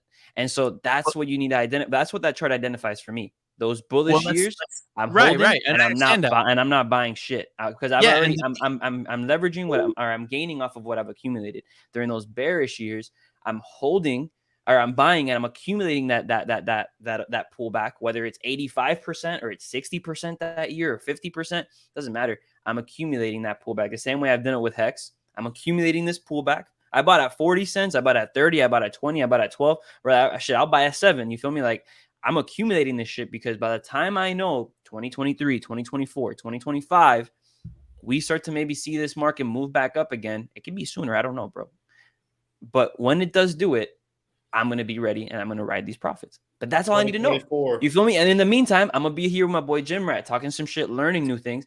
And, you know, instead of in the fucking charts where I feel like honestly, bro, I'm just speculating and I'm trying to figure something out that only time is going to tell me. And it's Well, just the not easier way to do speculation it. if you're using math. So check this out. Look, Bro, math is All right, great. I love math. Let's Satoshi but- Boulevard go. Let's hold let on, Satoshi Boulevard go for a minute. Let Wait, him show actually, his do you mind, bro? I don't want to interrupt you, but I really got to piss. Yeah, dude, So please go pee. I'm gonna just do Peeing that. is I need to peeing use is the not restroom. optional. You can leave whenever you'd like. You feel me? I apologize. Not that I don't want to listen to you, but I'm gonna. No, I got you. I appreciate you, my boy. I'll be right back. Hold up. so he said about when, yeah, it's very important. And when I look at when, I just look at how charts travel, right? So look at this parabolic movement. You can tell almost intuitively when something is going to come based on how charts move. They're gonna do this, right? And then they're gonna come down, and if something is more fundamental, right here is where it'll tell you, because people will hold this before it dumps. The longer they hold it before it dumps, the more fundamental it is, in my opinion. So right here is where and notice it's right around the inflection point. Right here is where the decision was made that this is bearish. It clicked right over. And notice the giant fucking red candle right over the inflection point. This range was created in 2015. And yet it's predicting price and inflection points in price. Big, huge move. Look at this wick. This wick broke through, right? So for a moment, we probably thought, oh, this is bad. It's going down. You can on that. But then it rejects the inflection point. Here it went right over, confirmed the inflection point, right? Here it rejected it, right? So it shit tested the inflection point, and then we decided right here in this moment that this is not going below this. Highly unlikely it's going below this ever again. And look what happened after that.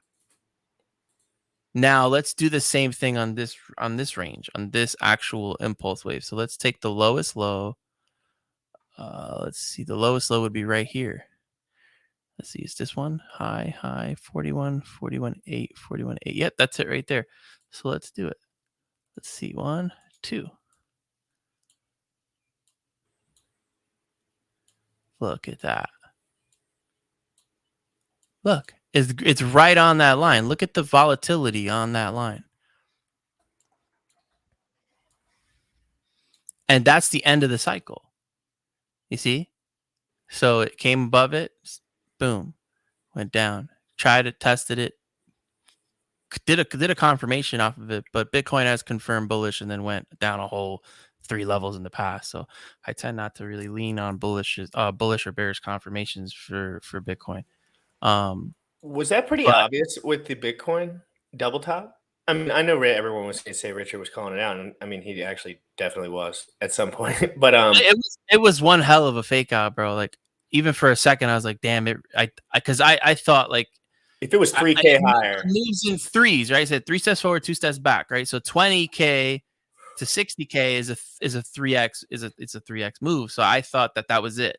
That was the Elliott wave. And then when it started testing it back up, I says, well, maybe I'm wrong. Maybe there's something I'm missing there. That just maybe it's gonna add a 0 or do something, a multiplier that I don't know. But I'm in discovery. I'm learning. So I was like, okay, so what's the spread on that range? All right, 25,000 to 100K. We'll see how it does. And it ended up failing it. And when it failed it, I just stopped paying attention to Bitcoin. Once it failed that, I was like, all right, well, then I'm probably right. So I'm just gonna focus on some other shit. And that's what I did. And look, it's the inflection point here is 19,000. So if it breaks down, let's do the top. Hold on. Let's take the entire range of the last cycle. This one right here. That's this right here. So, and this might not be the parent range. So let's see. But yeah, that's 18K. But if you go to bigger time frames, we have a bigger range here. So you got one here. Yeah, this is it right here. This is the biggest range in the entire Bitcoin price chart right now. That low is 13K.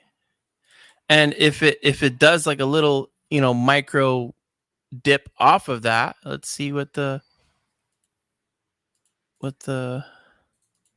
Terra is 1 penny right now. It's crazy, bro. 1 fucking penny, dude. It was $90 2 weeks ago. That was an expensive per unit bias too. Like, damn. This is the first time I've ever seen anyone chart like and do it in front of me, other than like people doing it on their own time, right? But this is cool to see. I never have charted before.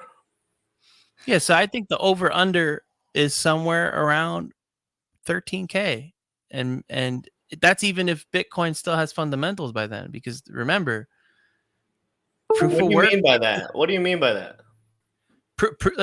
There is so much research in blockchain technology today that proof of work may be obsolete in the short term, midterm, maybe long term future. We don't know, right? This is evolving every day. I mean, delegated proof of stake, I don't think is better than proof of work. I think it's more scalable. You have the trilemma, right? Vitalik coined the trilemma, but he's talking like a programmer. Programmers like sets of threes, right? So we got security, got scaling, and decentralization. That's the trilemma, right? So we got to think about how the trilemma gets solved best, right? With delegated proof of stake, you have less security, you have less decentralization, but you have more scaling. Your throughput is higher, right? So with Bitcoin, you have a lot of security, scaling is down, and your decentralization is okay. We got money printers that are attacking this thing, Vanguard indexing, big elite money moves, trying to take over it, because the only way to take over it is to infiltrate, buy it up, and just control the supply, right? Pull a Yuga Labs move and buy 80% of the Bored Apes. I'm just speculating. Maybe it's not true. I don't know. But we can, anything's possible, right? So I always like to look at these projects and see, like, all right, there's somebody doing something bad here. What are they doing? How are they doing it? And then if I don't find it, maybe I haven't found it yet, but I always just, maybe they were just good. Maybe they were just good. And maybe there's an actually truly honest actor here holding the floor. Maybe, but generally it's not. 99.99% of everything's a fucking rug, bro. That's why I'm here, because I have a lot of faith that Richard Hart is probably the only person in the entire world of crypto at his level, gaining world order fucking level power, and may actually do the right thing by the fucking people. You know what I'm saying? So, but again, I'm always going to I have more discretion in my brain than most humans. So I'm always going to look at it like, all right, what's this person up to? What they're doing? But so far, I haven't found anything. So for me, I'm just looking at all of that. So when I look at Bitcoin, I think about, well, what's the bad thing in Bitcoin? Well, you got a bunch of money coming in trying to buy it up and using the working class's money to do it. Like, I work for $10 an hour this year, and next year the 40% diluted US dollar. Now I'm working for $6 an hour, and they just went and bought a shitload of Bitcoin with that money. And if you bought the top, not only did they use your money, but now you're buying what they use to pump, and they're going to sell you off. So now you're really working for $4 an hour, because you lost all your fucking money buying the top, and they used your money to do it. You know what I'm saying? So you look at all of these things. I kind of look at it like as a game, as war. It's the art of war, all of these assets, and technically it is buyers and sellers, right? There's buyers and sellers, very binary.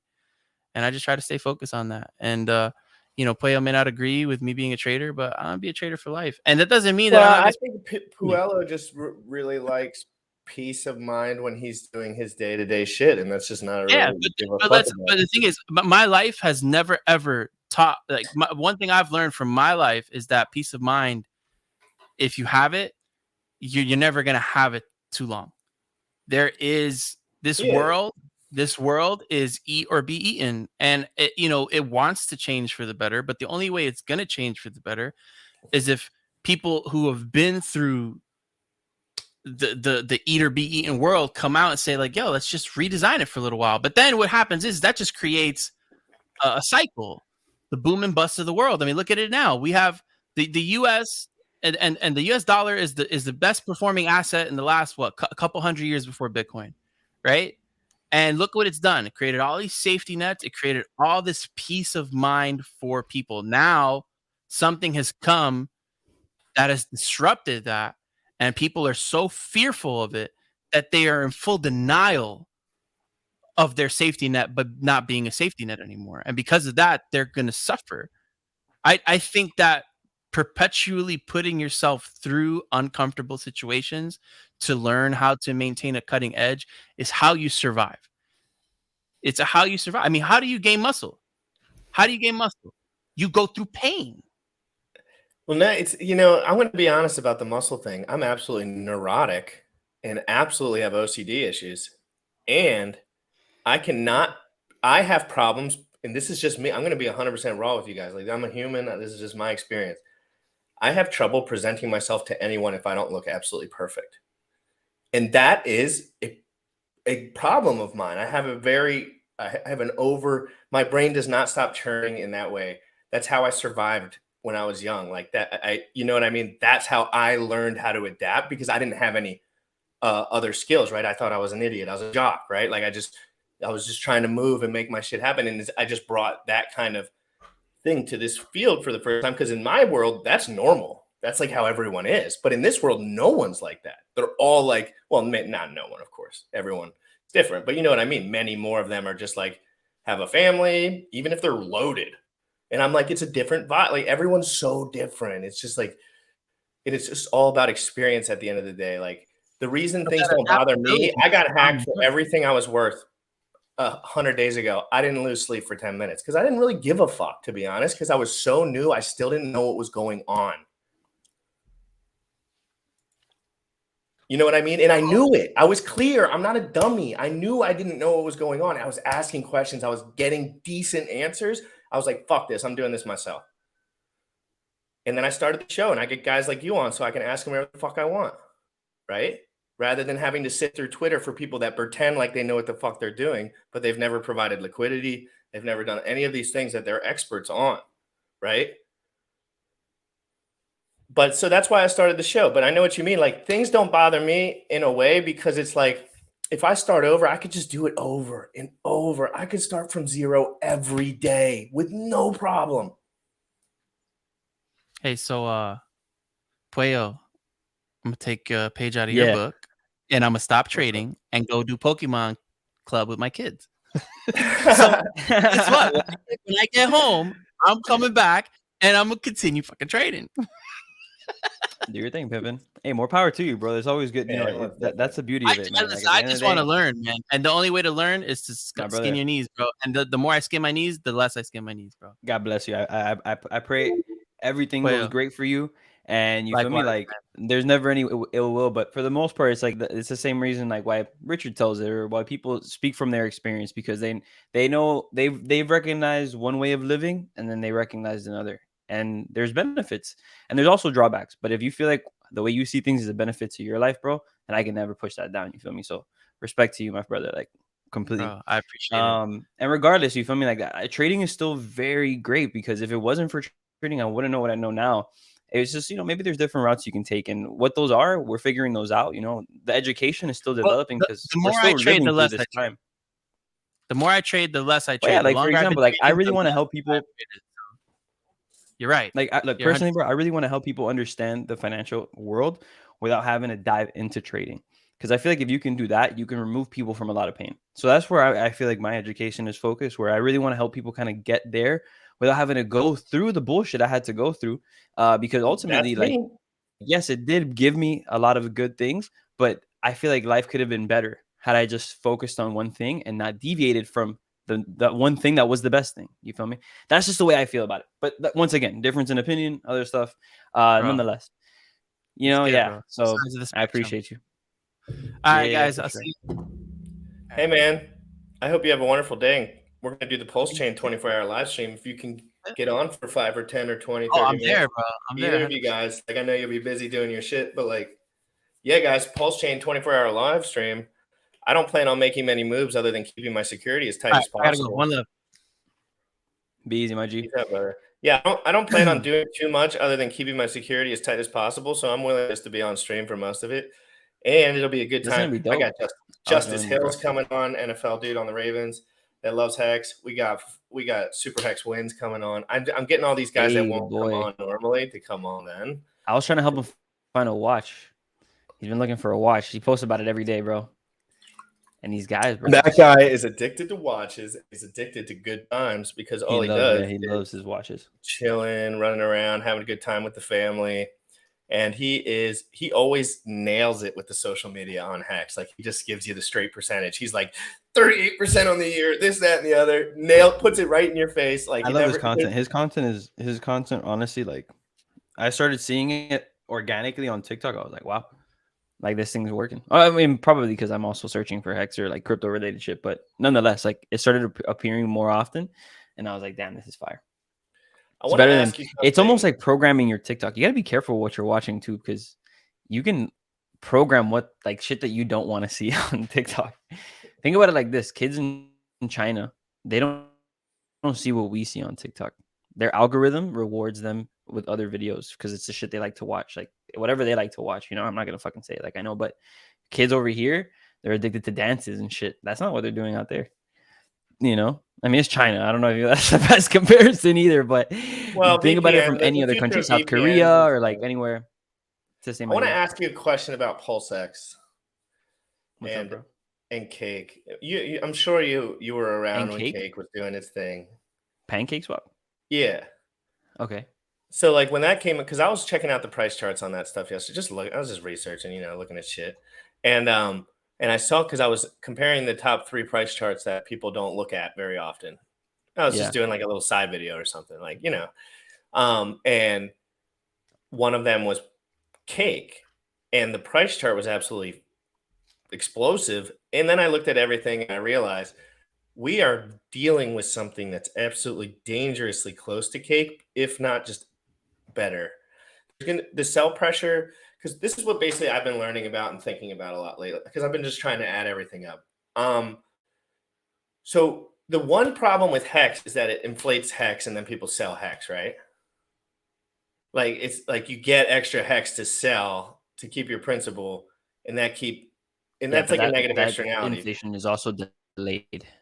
So you got to remember, like that inflation doesn't. You don't touch that inflation until your stake ends. So yeah, technically, big stakes are getting big amounts of hex now. But realistically, there's even bigger stakes getting even more hex later, and those stakers probably won't even want to sell that. So and that's all delayed. You don't see that for a very long time. So that buying pressure from now till then, I mean, yeah, who knows what price will be? Like Right. it's But I crazy. just think in general, the cool part about Pulse X that I really like is that the sell pressure comes from a different coin that you earn, right? So like Of pulse sex, they're yeah, they're not selling the Pulse X, they're selling the other coins, which I think is really cool. yeah. That's And I powerful. think, Like that yeah, game theory is next level. That game theory is next level. dude, I'm people gonna be don't very know real, bro. how Like Pulse X is going to go. there's still a lot of like, for example, I've been on PulseX and I've done my best to like figure out how to get incentive token, all this stuff. There's a lot of stuff I'm still like not fully like an expert on myself. You get me? So there's that. But I do not understand the system and how it works. And I'm focused on the things I personally want to do with it. Like me personally, I want to stake. Yeah, I don't know. I don't know if I'll be providing liquidity. Probably won't. But I want to find the most effective ways of earning APY. That for me is key.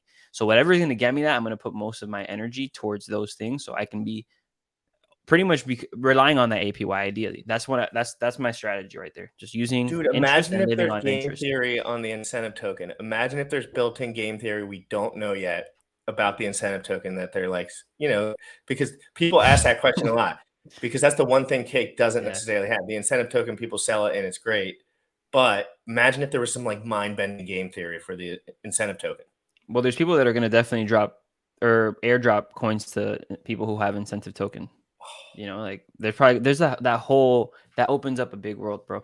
When Oh my people God, want dude. to leverage the platform to build off of a new platform, you know, like in the holders of that platform, or at least the actions of the holders on that platform.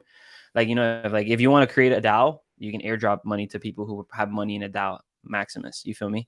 So the idea is something like that. You feel me? Like something in that relation, it's going to attract a lot of eyes. Well, is it going to be good? I don't know, but it's free money. You can dump it if you want, and then buy more of what you want. Well, the Hex. cake, that's what I was saying, the cake price chart and everything. Like, if you really look into this stuff, like, so many people made so Where is it much. at? I actually haven't looked. Hold BSC, on. bro, for me, did you go deep into BSC No, I've never when been you on got the in? chain. No, I didn't do much either, but I never liked it. I don't know why. I've never been on the chain. I just look at price charts because I'm new. So I'm just like, what was going on when I wasn't around? You know, like It was quick though. what It were was people quick. It doing? was, You know, like what? bro, And scams. this That whole this was that so whole thing was explosive. scams. BSC was all scams. Let's be Yeah, but honest, bro. It was that's just a all scams. representation of the platform being cheap, in my opinion. It's a representation of the culture on the platform, and you don't want to have that. Like, That's true. That's people true. look at Binance differently because of it. Binance I might be doing some really good things, and they just think of all the shit that happens or has happened on their chain, and they kind of give it that same negative, like look. So it's kind of like when Bitcoin was being used on Silk Road. Like, hey, it's not the best use case, but we know it has use case. Over here, people are using it for scams and rug pulls, but hey, we know it works. It's being stress tested to the max. You get me? Like, so in a way, it does create some type of building block, like a foundation for people to want to use it, that's why it's so popular. Ultimately, people like to use it for other things. But I feel like right now, using anything other than Ethereum, knowing that the Pulse chain airdrop is about to happen, is like a detriment to your project. That's just the way I feel. I would rather hold something that someone paid for and gave us on the Ethereum network, as opposed to like, oh, let's get it on BSC, then we'll do it on here, and then we'll do it on there. Nah, it's too much movement. I think with this airdrop is the most like, just almost, it feels real. It feels honest. It feels like, hey, look, you own it here. Guess what? This airdrop is going to give it to you there, and we're gonna be integrated. That opportunity over the past 12 months, because we're approaching July 15th, where we're May, June, July, so 10 months of Pulse chain sacrifice phase having come out. So that's pretty cool. Like, I think Ethereum's is that place. BSC, nah, not so much. And it's just the feel. Once again, the feel, the safeness. That's why Richard decided to build Hex on Ethereum. You feel me? It just felt safer. It had already been stress tested. He he was just there on he the decided ground. to fork Ethereum, not. Yeah, like I think that Ethereum is just so clearly the best option, right? As far as like we'll take the fee L, pretty much. Most of us would. For like, I'm not going. You think I'm going to Binance Smart Chain or any of those chains? I haven't done that, and because it's a pain in the goddamn ass, and I don't feel like doing it. Like, period. Like, and I'm a smart dude, and I still don't feel like doing it. So I don't care how many degens are bridging around the internet. Like, at the end of the day, like, which one of these is going to massively adopt the easiest way possible? And Ethereum is the easiest way possible, right? Easiest, I mean, well, easiest, I guess, wouldn't be the right way, because Ethereum's been through its bullshit. Like 2015, Ethereum comes out, and then there's like, I think there was like a bug or like a whole bunch of shit. Like, Ethereum got hacked. Then you went from Ethereum to then Ethereum. Now you have Ethereum Classic, then you have Ethereum, because they had to fork Ethereum after some shit happened. I forgot what it was, but that happened in Ethereum. So now you have this version of Ethereum, which is one we all use, but there's still Ethereum Classic. Ethereum Classic is the pre-fork Ethereum that people still buy and invest into, which not even in 2020, 2021, you had Ethereum Classic pumping like crazy. People were buying it. Why? Because it's just for the hype. A rising tide raises all ships. They were just buying it, not even knowing why. And no one was Everything building was shit going on up it. at the time, and it had. I think the people brand. still own it. People still own it. And I don't know. I'm not big on Ethereum Classic. Can you but I explain know this shit Bitcoin happens. Cash to me? Bitcoin Cash is a fork of Bitcoin. So Bitcoin holders were given Bitcoin Cash, and Bitcoin Cash was an improved, quote unquote, version of Bitcoin. Just a little bit of a different, I guess, code. I don't know exactly how it worked. I knew when it came out, some people got it for free, and these are some of the first airdrops that ever happened. Like, this is where the airdrops kind of came to be. They've developed over time as to like that kind of a fork giving you extra tokens, and then you claim those tokens. Or now, with Ethereum, you had Uniswap. You're able to claim those airdrop tokens, and now here we have it with Richard, where he's giving you an airdrop, but by just switching networks. Kind of crazy different ways of these airdrops. That's how airdrops have evolved. What are the problems? I want to ask you, what are the problems with, in your opinion, centralized ownership in general? Not centralized like banks as much, but like centralized as the person who owns most of the shit. Centralized, excuse me, say that again. Not so much like the banks. Like I'm not talking about the legacy finance at all. I'm talking about like the person who owns most of the product. I mean, we don't. I Or don't. like I don't want to. whales, like just whales in general. No, but I mean, like no, like okay, like Daquan, for example, like Richard, for example. Like I'm talking Mm, about the leaders of the coin that have like the legitimate most. yeah. Well, What is the centralization problem that could isn't bad. arise in the future? Like I always think about, possibilities and stuff. Think I about it be like this, thinking bro. like, You know how Sam loves Tesla so much? yes, It's not just Tesla. He loves Elon. Like he trusts Elon. You feel me? Like, true. and Elon runs all this shit. Like no one can really tell Elon what to do. In a way they can, but not really. Like he's doing his fucking thing. Like the guy has ideas, he's executing. He's very calculated. He's doing what he says he's going to do. And at the end of the day, when you look at results, results speak for themselves. And so when you talk about all these other great businesses, like if you look at Andrew Carnegie, the Rockefellers, like, bro, these are individuals who created empires out of industries. These are individuals who people trusted people trusted this one man, these certain individuals. Everything has been centralized all our I lives. trust Companies have Richard been and it centralized, scares me. everything. You I need trust someone that Richard you and can it scares trust. me. Or you need code you can trust at this point. Even if you're shifting the trust from the person to the code, whatever it is, there's still someone who developed the code. You got to trust an individual. It comes down, bro, we're still a human race. Like we can't just make this fucking coin be the thing that everybody trusts. Like at the end of the day, we have to and like trust someone. There's someone we have to listen I to. trust Richard because he You feel never me? moves different. Yeah, I think I trust the person, bro. You feel me? Not Yeah, just he an never moves idea. different.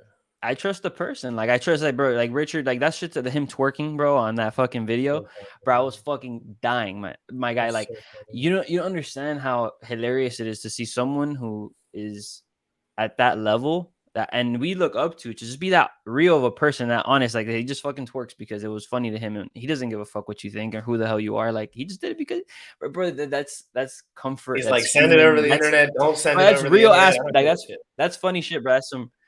That's some real shit. Like that's just fucking hilarious. So I don't know, bro. When you're just happy and you're doing things for the good reason with a good cause, your life speaks, bro, through you. You feel me? So I don't know, man. Like it You're just the feels kind of good. It guy feels that good to trust someone. you feel a lot of stuff out, right? Like emotionally, it seems like too. Like when you're Yeah, thinking I about guess I stuff would say spiritually. I'm very emotional, but I'm also very calculated. Yeah, yeah. Like I'm someone who's really like I love believing and like I love believing. I love faith. Like I have a lot of faith. I'm a faith-filled person. You feel me? You got a faith-filled friend right here, my man. You feel me? Like I have a lot of faith. There's just someone I am. You can't take that away from me. But I'm also a very real person. So I know when something I feel like isn't gonna work out personally, I trust my gut. I do trust my intuition. I realize and I calculate what's around me. I'm just not in this fucking world of, oh, like everything is, positive and rainbow, bro. Life will hit you in the fucking face. It will. And this positive thinking shit, like it's not enough sometimes to get you out of some things that you need to be a real person about and just talk to people about. So once again, dealing with ambiguity and like meeting people and all that shit, that teaches you stuff like this. That's how businesses and how companies run. You just meet great people, you have great conversations, you can trust people. So when you meet someone that you don't fuck with, you don't fuck with that person.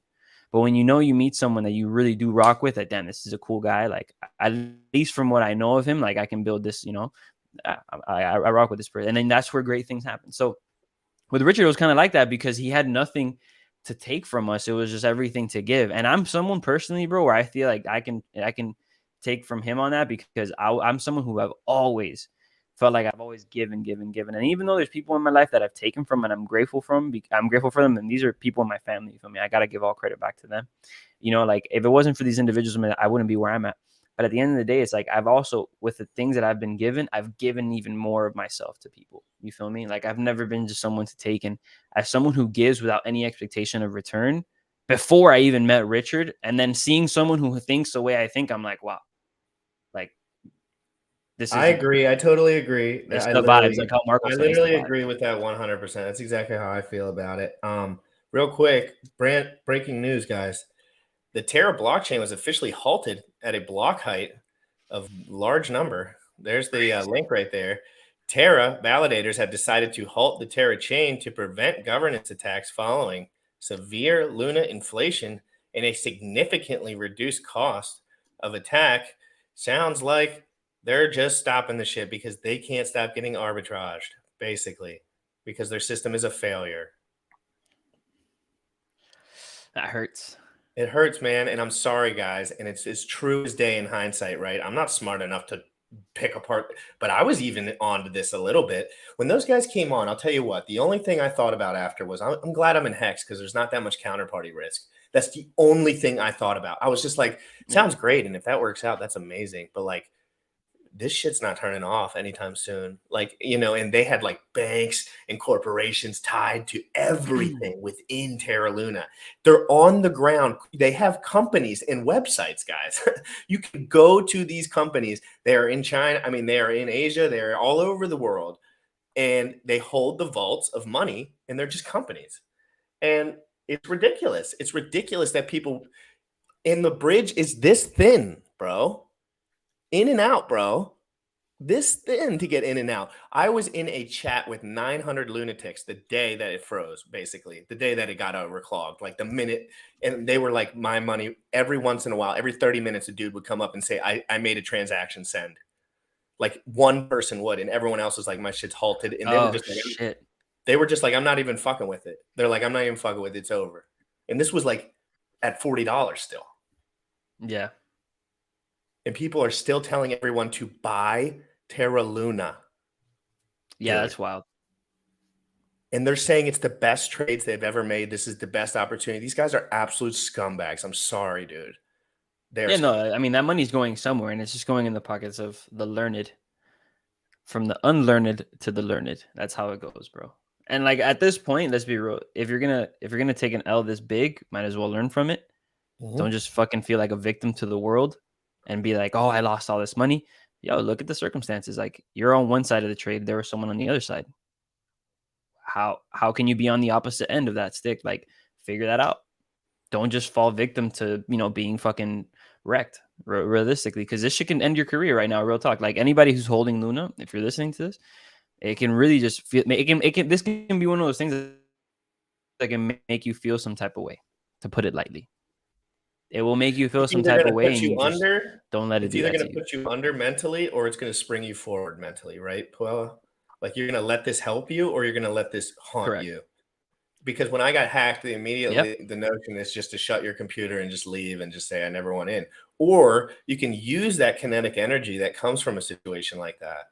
You can use it. You can actually acquire it and use it to whatever you're doing positive. Because at the end of the day, no one's coming to save you. So why don't you just start working? Yeah, save yourself. Save yourself, It's freaking family. crazy, man. We're gonna go. Don't be a This is victim. gonna Be a get hero. crazy, dude. Yeah.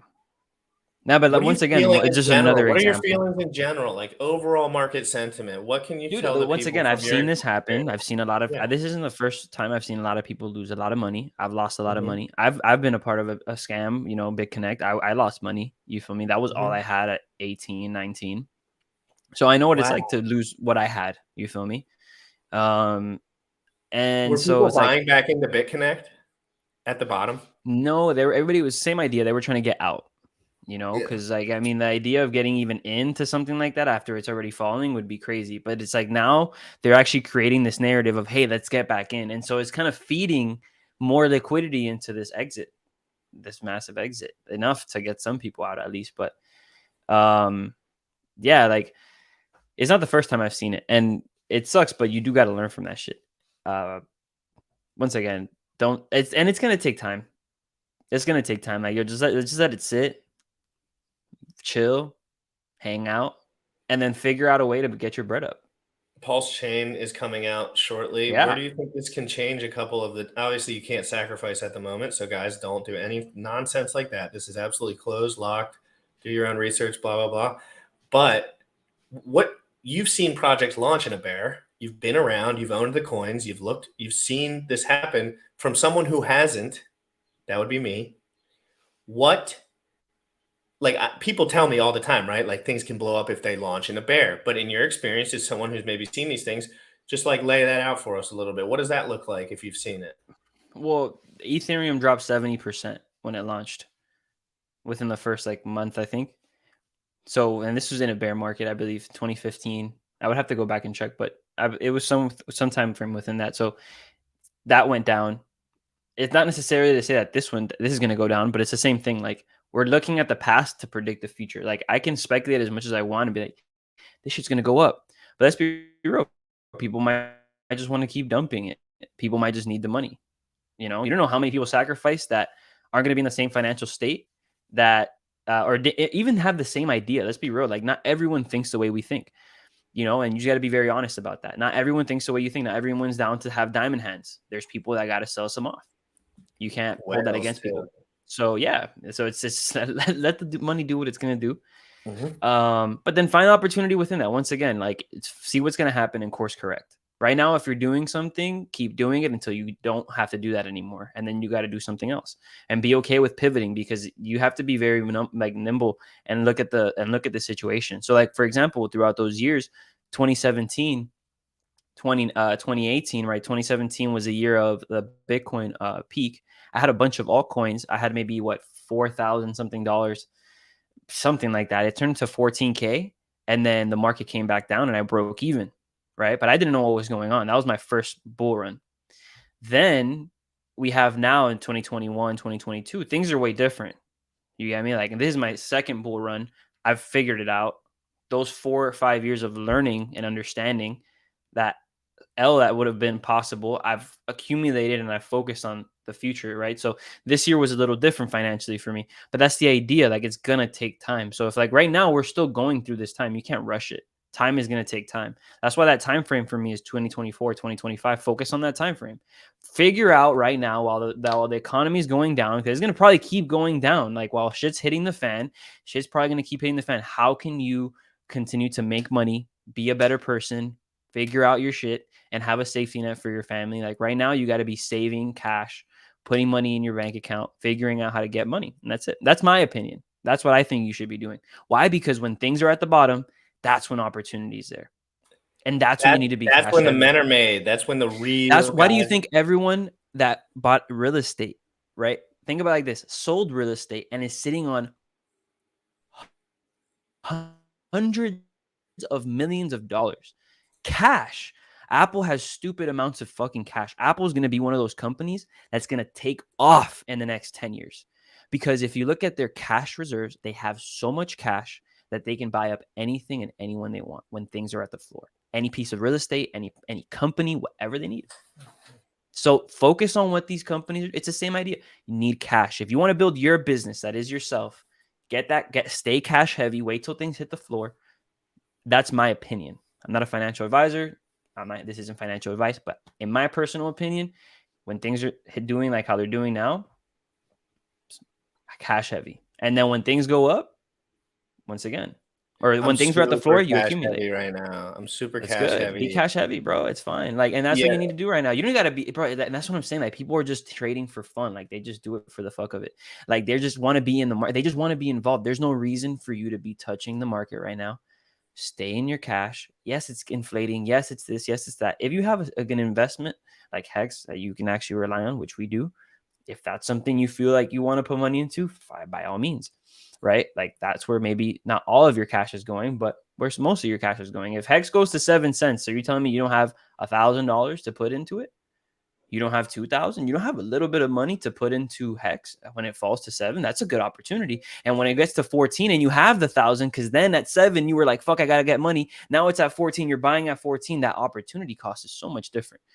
That's 100% return right there on your investment. At 10 cent for the economic mass to get directly back to the all-time high, we're talking about a 5x just to break even. I mean, a 5x from 10 cents, right? That's a massive and that's exactly how I think about it, because Wendy's taught me to think about it like that. Wendy's looked at me and he said, Scott, you're on a 5x. Every dollar you put in is $5. Mm-hmm. And he just said, I don't care if you steak, whatever, blah, blah, blah. Like, because he told me he was doing nursing 24 hours a day, like when he was plebbing it up like I am. And he was just, and he was just putting money in crypto. And I tell people I'm plebbing it up, and I tell people that I'm trying to let them know my experience, right? I'm a 28-year-old man. I've experienced a lot in my life.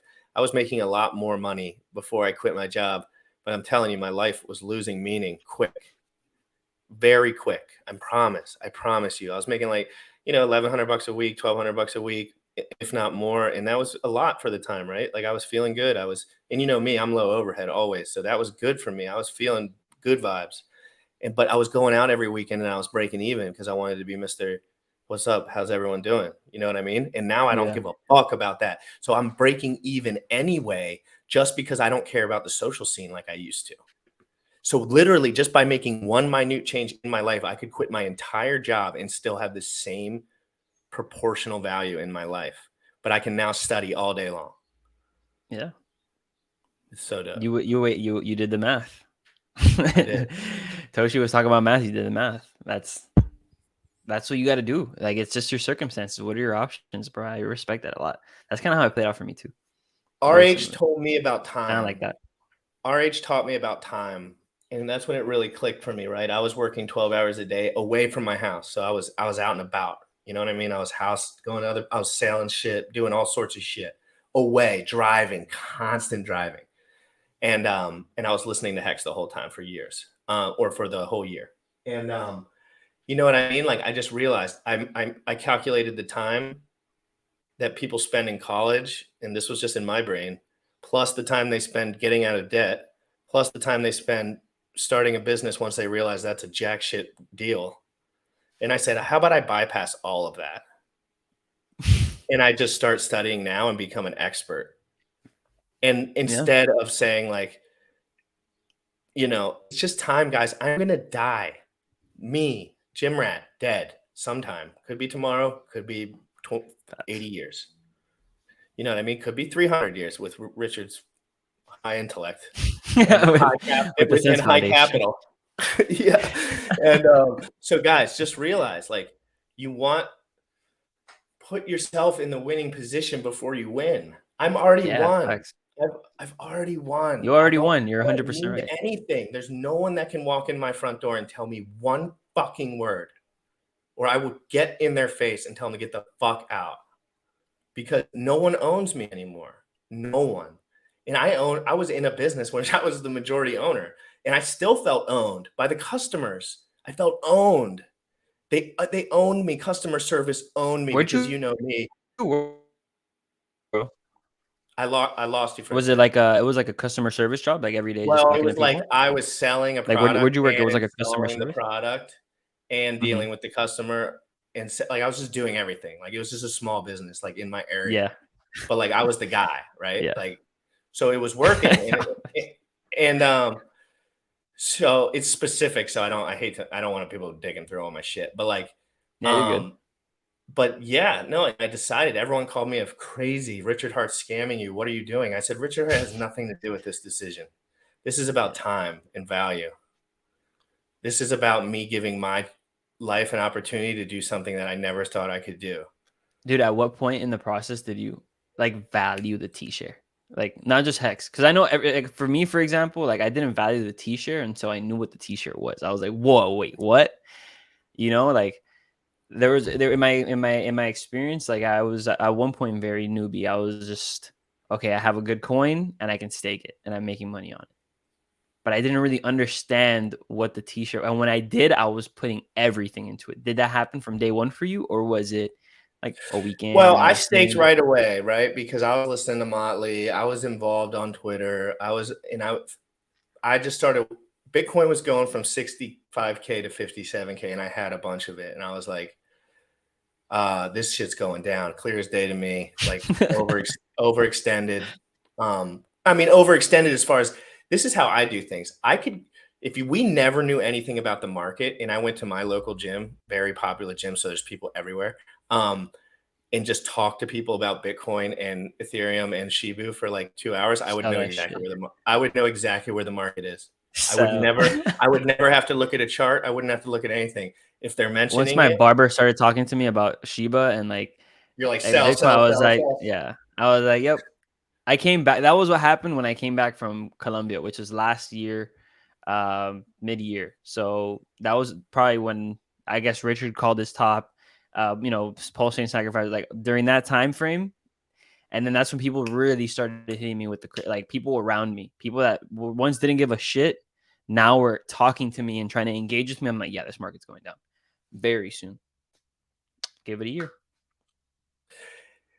Yeah, guys, there's risk in all of this stuff. Understand legislation is pretty wild. They can lock you in your house to an extent. So just understand, like we don't we don't have 100% control. So we have to go to the software. We have to trust the software, and we have to trust Richard. And I'm sorry, whoops, Yep. I don't give a Hey. fuck what anyone thinks. Oops, sorry about that language.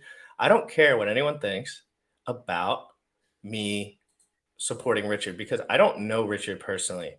But what I do know is he's very detail oriented in a space where there's no one telling the truth. That is a green flag for me. Financial incentive, green flag for me. I can dig through people's shit in 10 minutes and ruin their life usually because Dude, online, because it's just like, dude, your financial incentive is just up your butt and clear as day. Like everyone has financial incentive, but the way you present it to the world is what makes you a leader or a follower, right? Like, facts. are you trying to get people to buy something low hanging fruit? Or are you educating the people and punching through all that? Like with this show, I try to punch right through all the other YouTubers, right? Like I'm going to detail. I just want detail on this show. And if you want to talk about Pulse Doge or whatever you want, just go to Joke Channel or whatever. Like it doesn't matter. Like there's guys that do that kind of shit straight up. They're cool. They're fine. Go watch their shit. They love it. But on this channel, this is about getting better as a human being. I don't care about money. Bro, but you know what sucks? Like now you can't even have a fucking opinion about someone because then their mistakes become your fucking mistakes. You feel me? Just because you just trusted someone or did something like so, it's like almost everybody because you're afraid to get canceled or for everyone to. It's like, oh, let's be real, man. Like you guys are shitting on people for making mistakes, and this is one thing too. With this Do Kwon guy, like this could be a really big mistake. It could have just been a really big mistake, or it could have not. It could have been a big ass scam. Like I'm calling you honestly, out, bro. We already I touched the don't subject. believe it.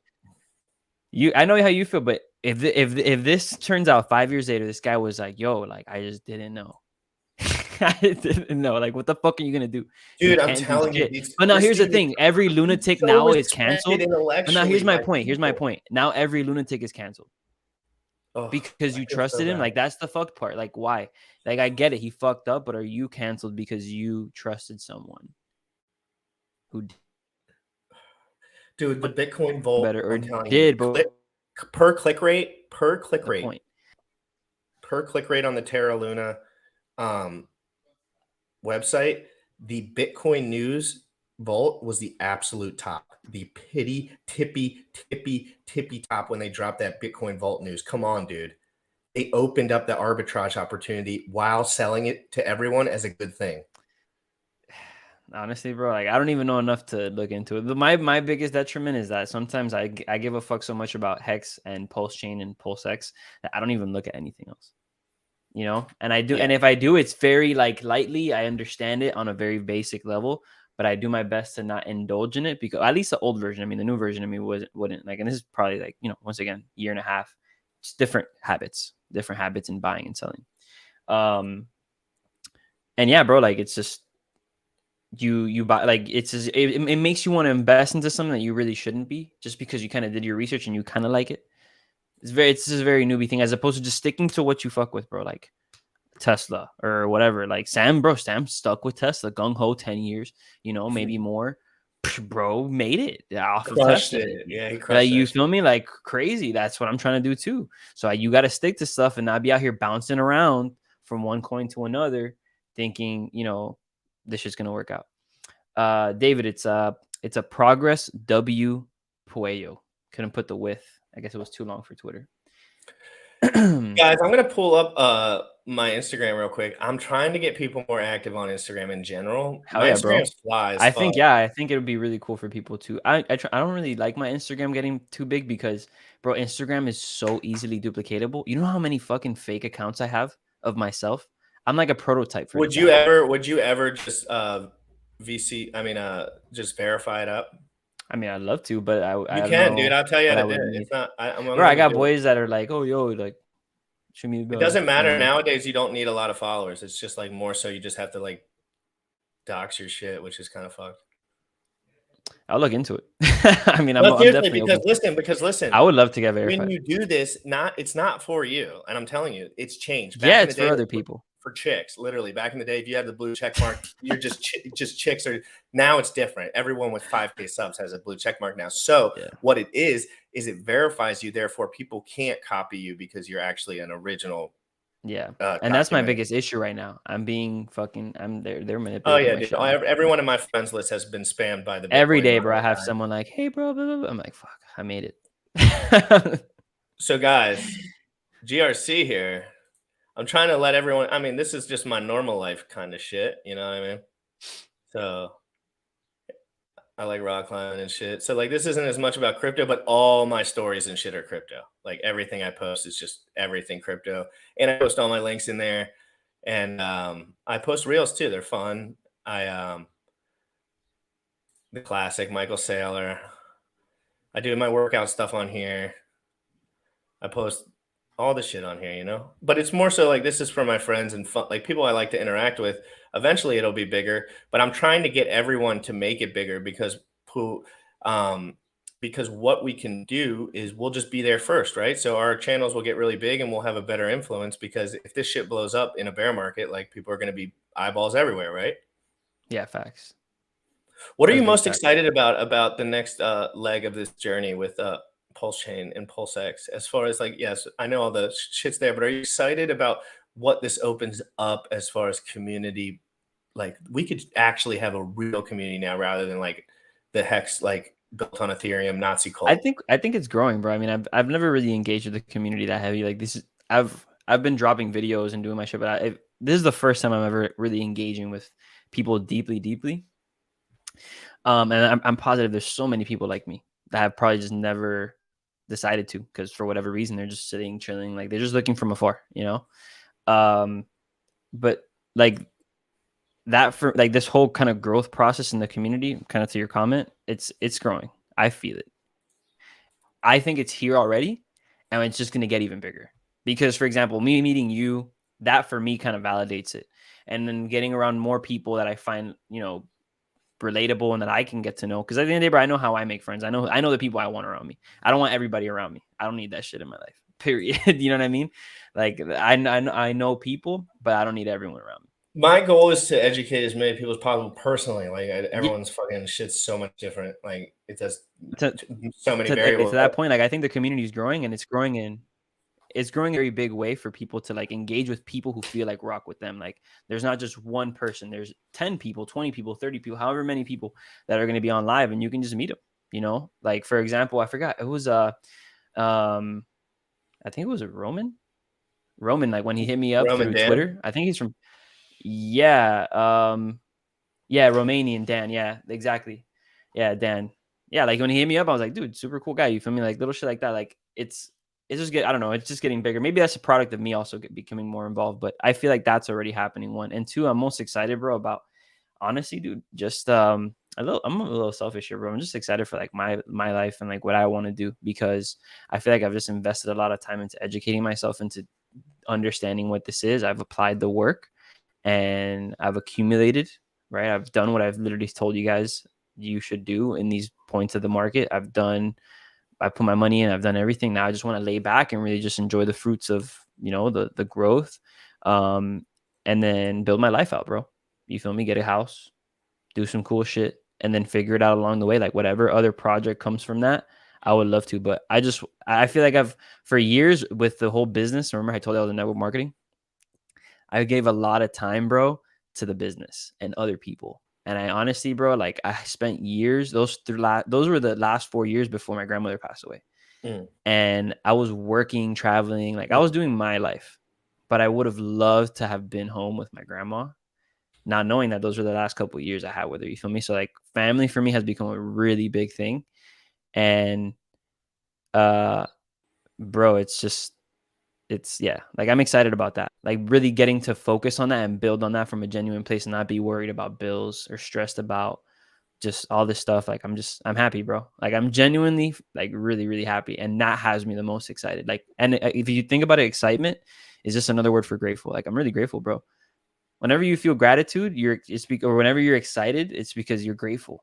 That's what it is. And that's why I I'm love always the excited, emotion baby. of being excited, because you're just grateful for life or in anything that Well, you're when you're thinking not a about in that moment. slave any longer, which it seems like you're not in any way, shape, or form. Me too. Like I was for a long time, right? I was a tower climber for a long time too, which means I built Verizon cell units on top of like 300-foot towers for a living. So like first of all, anyone that wants to build these node mesh networks that needs help, I can run a crew in your face. But no, seriously, we're gonna need that in the future in the Hex community. We're gonna need people that can have I like. agree. So I'm People's gonna be talents are like, gonna I come out. can deal with that shit. Like I know Dude, people I that. hope I can learn how to code. I know I can. I'm gonna. I hope that I can like really put my time and attention. Right now, that's why I tweeted about the words per minute the other day.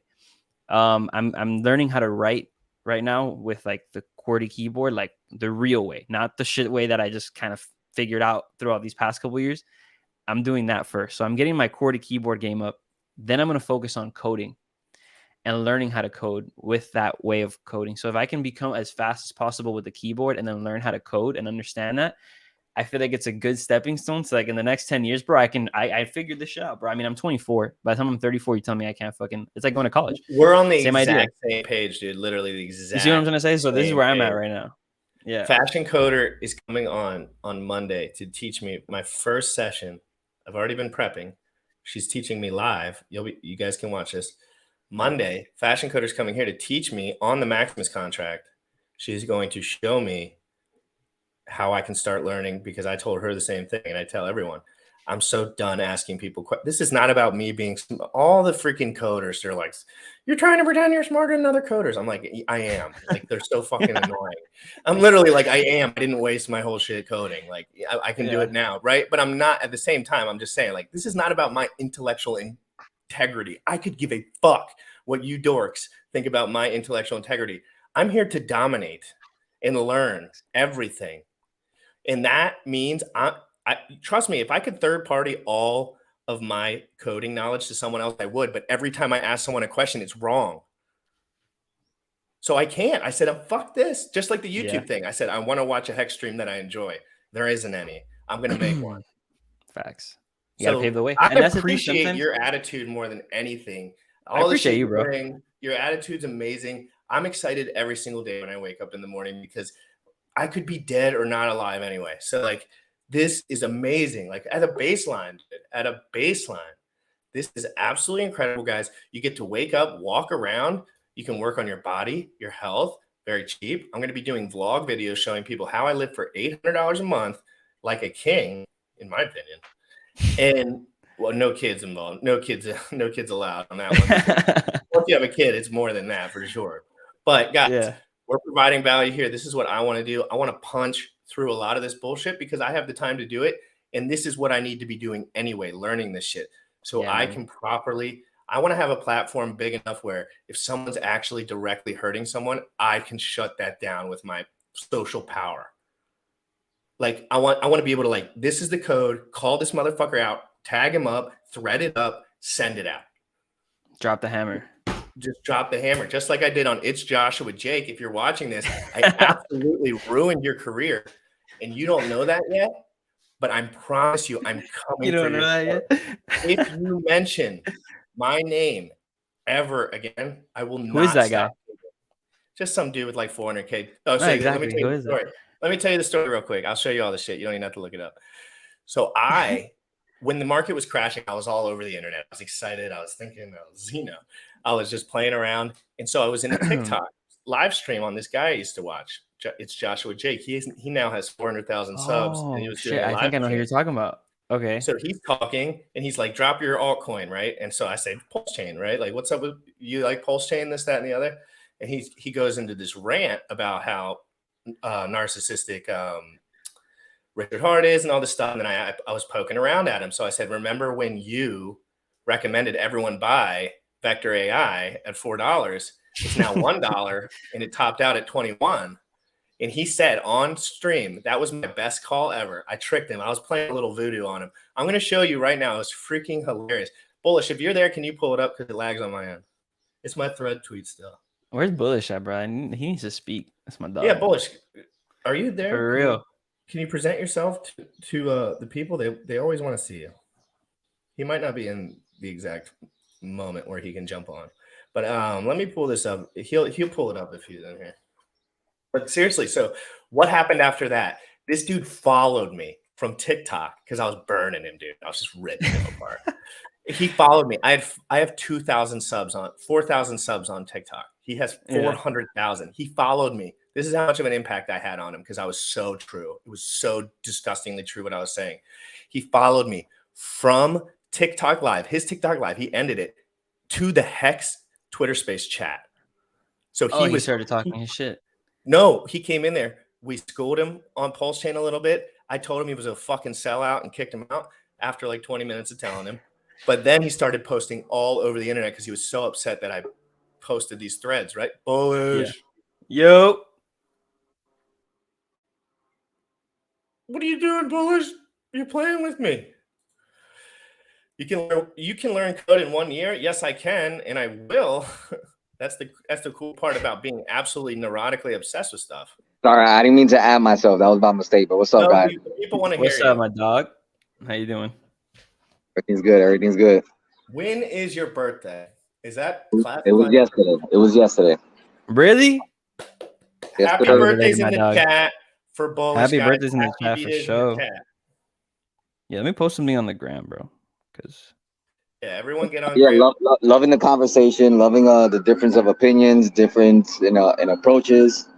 At the end of the day, everyone learns, and that's what it's about. I totally agree, Bullish, and I just wanted to thank you again for all you do to help me and all you do in the community, helping people get better at projecting whatever they are trying to get across. Like me, I'm trying to have this show. You helped me. Absolutely incredible, guys. If you're not following Bullish Ox, I'm trying to pull up his link right now. That's why I'm not probably staring directly at the camera. But yeah, thank you. I appreciate that. Thank you. I appreciate that. And at the end of the month, you guys will be seeing a lot more of me, because I'm not going anywhere. Let's go. Yeah, I can't go anywhere either. I'm absolutely locked in on this for live. Yeah, man. No, I'm excited, dude. This actually I'm really excited for the 24-hour live stream, specifically for that because I've never been a part of one, and so this would be my first. That's one reason. Two, I mean, I could just imagine the people that are gonna get on, the conversations we're gonna have. It's gonna be crazy. So let's check out this thread that I made yesterday, or maybe it was yesterday. So the next big thing. Oh, this is the guy. Yeah, I saw this. I'm not doing anything for pulsechain. I'm not sacrificing. Do you hear how culty that is? Everything Richard Hart touches is culty. I have to respect the dude for literally building a billions of dollars industry, but the man's a narcissist and like, dude, it's culty. Very, very culty. Okay, so we stop right there. Stop right there real quick. I'm stopping it, so I don't know I'm not doing saying. Stop it there. Okay, but so the next part, I want to explain this word for word so everyone knows what scumbaggery we're dealing with here. Because I don't call people out that are half scumbags, guys. I don't mind those guys because they're just trying to make only money. Fool. Just the full scumbaggery, lying, and because at the end of the thing, he squeezes in the Discord and the NFT bullshit, of course. And I'm not saying it's all bullshit, but I'm saying like his whole message the whole entire time is different from his message at the end, right? So I hated that. I was like, this is lame. Like, I don't agree. And so a little bit more, hold on, be on Twitter. So the coin I brought up in the comment, Vector Space, is currently down from $20 to $1.13. And this was before the crash, by the way. This was before the crash, so I don't even know what it's at now. He just said this was his best call to date and worst mistake in the same exact breath. Let's check out who the alphas online are. Coin Vector Space went from $18 to $1. Yeah, it also went from $3 when I first talked about it to $22. So that would have been literally a 100, not even 100. That's a 10x, not a 10x, but you get the point. Well, no, it's like a 7.5x. That was still one of my best calls to date. People don't talk about the 6 months it was up. They talk about, or the 3 months it was up. They talk about the 3 months it was down. And I got stuck holding. I held it too. I fucking held it. I didn't sink a single dime, which was one of my biggest regrets. What's up, Chris? How you doing, man? Luna, should I diamond hand or will it crash, dude? I don't know, man. I don't. Like you can't help that. You didn't take a So single so dime his of profit, best my guy. call. This dude has 400,000 subs. I want everyone to really let this sink in for a second. That doesn't count as a trade if you didn't take profit. And he said this. I did not. I said 2 comments. 2. One was pulsechain, just the word pulsechain. The other one was what about vector space? And or whatever. I might have said a little more than that. I can't remember. But think about this. First of all, he lies to everyone about when he called it. You could see it roll off his tongue. He said it was 100x. His best call to date was a 7x bottom to top. Literally, and he didn't sell. It's at probably at 1 penny right now. These guys, and if you look back at his tweets, which I'm sorry I did, he was shilling the shit 9 days ago saying it's in a buy zone, it's pumping out, blah, blah, blah. Vectors, you're a piece of trash, dude. When you wake up in the morning, you need to reevaluate because I will let you on my team if you admit that you're a fraud. Period. That's crazy. Okay, No, so it's wild.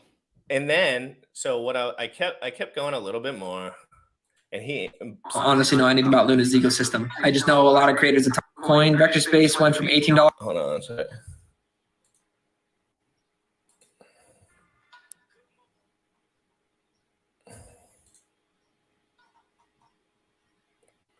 Why won't it let me see the whole thread? Why won't it let me see the whole fucking thread, people? Anyway, doesn't matter. The dude was so upset with himself that he had to follow a dude with 5,000 subs into a small chat on Twitter and share his piece. And I was thinking about it to myself, and I said it would hurt. He took it personal. It would well, hurt. when he took it personal. Feel that way when you woke up, though. When you woke up in the morning, how could you? Because he's a liar, and you brought out those emotions of the lie because he knows he's lying to himself ultimately. Because, bro, let's be real. Like, you told everyone, "Oh, buy here," and then you didn't tell them when to sell. And so technically, after it went down, that you realize, oh, this shit isn't going up. Now you're like, oh, well, you could have taken profit back there, but we're still holding. So it's like you're not really calling the profit zones, brother. You're just holding a position that's now ultimately down. Down 75% from his initial buy. Right. And so that's the idea. And he said he didn't stake it. He didn't even stake it. And there's a function to do that, I assume. I mean, it sucks. And he said if it was staking, it was probably ever. a fucking 38,000 APY for sure. But I'm all about psychology, right? I'm all about psychology. And when he said off the roll of his tongue, he was like, it was 100x. I'm like, I bet that's what you tell everyone, don't you? And then he said, oh, hold on, let me think about it. Is it 10x? Oh, wait, hold on. Is it 7x? That was my best call to date. And as he continues to speak, he says he held it to $1. And I was like, man, your life is absolutely out of control. You're on here for the wrong reasons, and you need to reevaluate your life. And I told that to him directly to his face. And I told him to get the fuck out. I said, dude, when you wake up in the morning tomorrow, I want you to understand that this is not the way to do it, and you will die one day. I always tell that to people. It hits them right in the heartstrings. Hits them right in the heartstrings, dude. It does. Oh, that's true. No, it's true. You don't think about it on the day-to-day sometimes. That's very true. You get hit by a bus or 16. Honestly, bro, like that hurts. That shit hurts. I got like fucked over by some guy I did business with not too long ago. And honestly, bro, it was like over like 3K. He did something he didn't do what he was supposed to do, and he kind of tried to get one over me. But it's this idea of just like, bro, like you say you're this honest person, you're this stand-up guy, but in reality, like you're just doing dirty. You know, you're not doing good deeds. And that feeling of fucking someone over hurts more than anything else because that's something you live with forever. That's almost like hatred. Hatred only hurts the person, right? That's actually sending it, not the one receiving it. The hater is the infected. I saw my girl at the gym yesterday. The same idea with liars. She dumped me. Dude, I hadn't seen my girl since she dumped me. I saw her at the gym last night for the first time in like 2 months or something. So let me tell you my experience emotionally since it was like caught me off guard, right? Mm-hmm.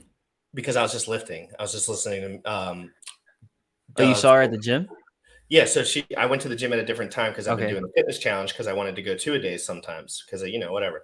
And so I go and I'm doing my weights, looking absolutely fucking disgustingly ripped. And she came right by me and I gave her a little half hug and I said, I hope you're doing well. But my immediately feeling was negative. I immediately felt, and I evaluated this in the moment. So I was evaluating this as it was happening. I said I immediately wanted her to feel negative about me. So I wanted to talk to another girl. It was initially my thought. It was my initial gut trench initial Like your reaction. That was your reaction. I'm gonna talk to the hottest chick in here right now and piss her off. And of course, I was sitting there and I was like, hold on just a second. Like, yeah, that was your reaction, my brother. That was literally your reaction, and this was your response. Doing well. Facts. How dare I? Like we all, you know what I mean? Like I always get like that really quick. I'm very the crazy in me almost came out, but I held it in. And then I was like, funny. you know, by the end of the night, I was thinking, I was reflecting, and I was like, I hope she's doing well. Like I was thinking about her, and I didn't message her or anything, you know, like try to keep it separate. But like, I was like, living this life, you have to control yourself only. Yeah. Yeah. You don't have to control anyone else. What she does is her business, not mine. Emotional intelligence. So just understand.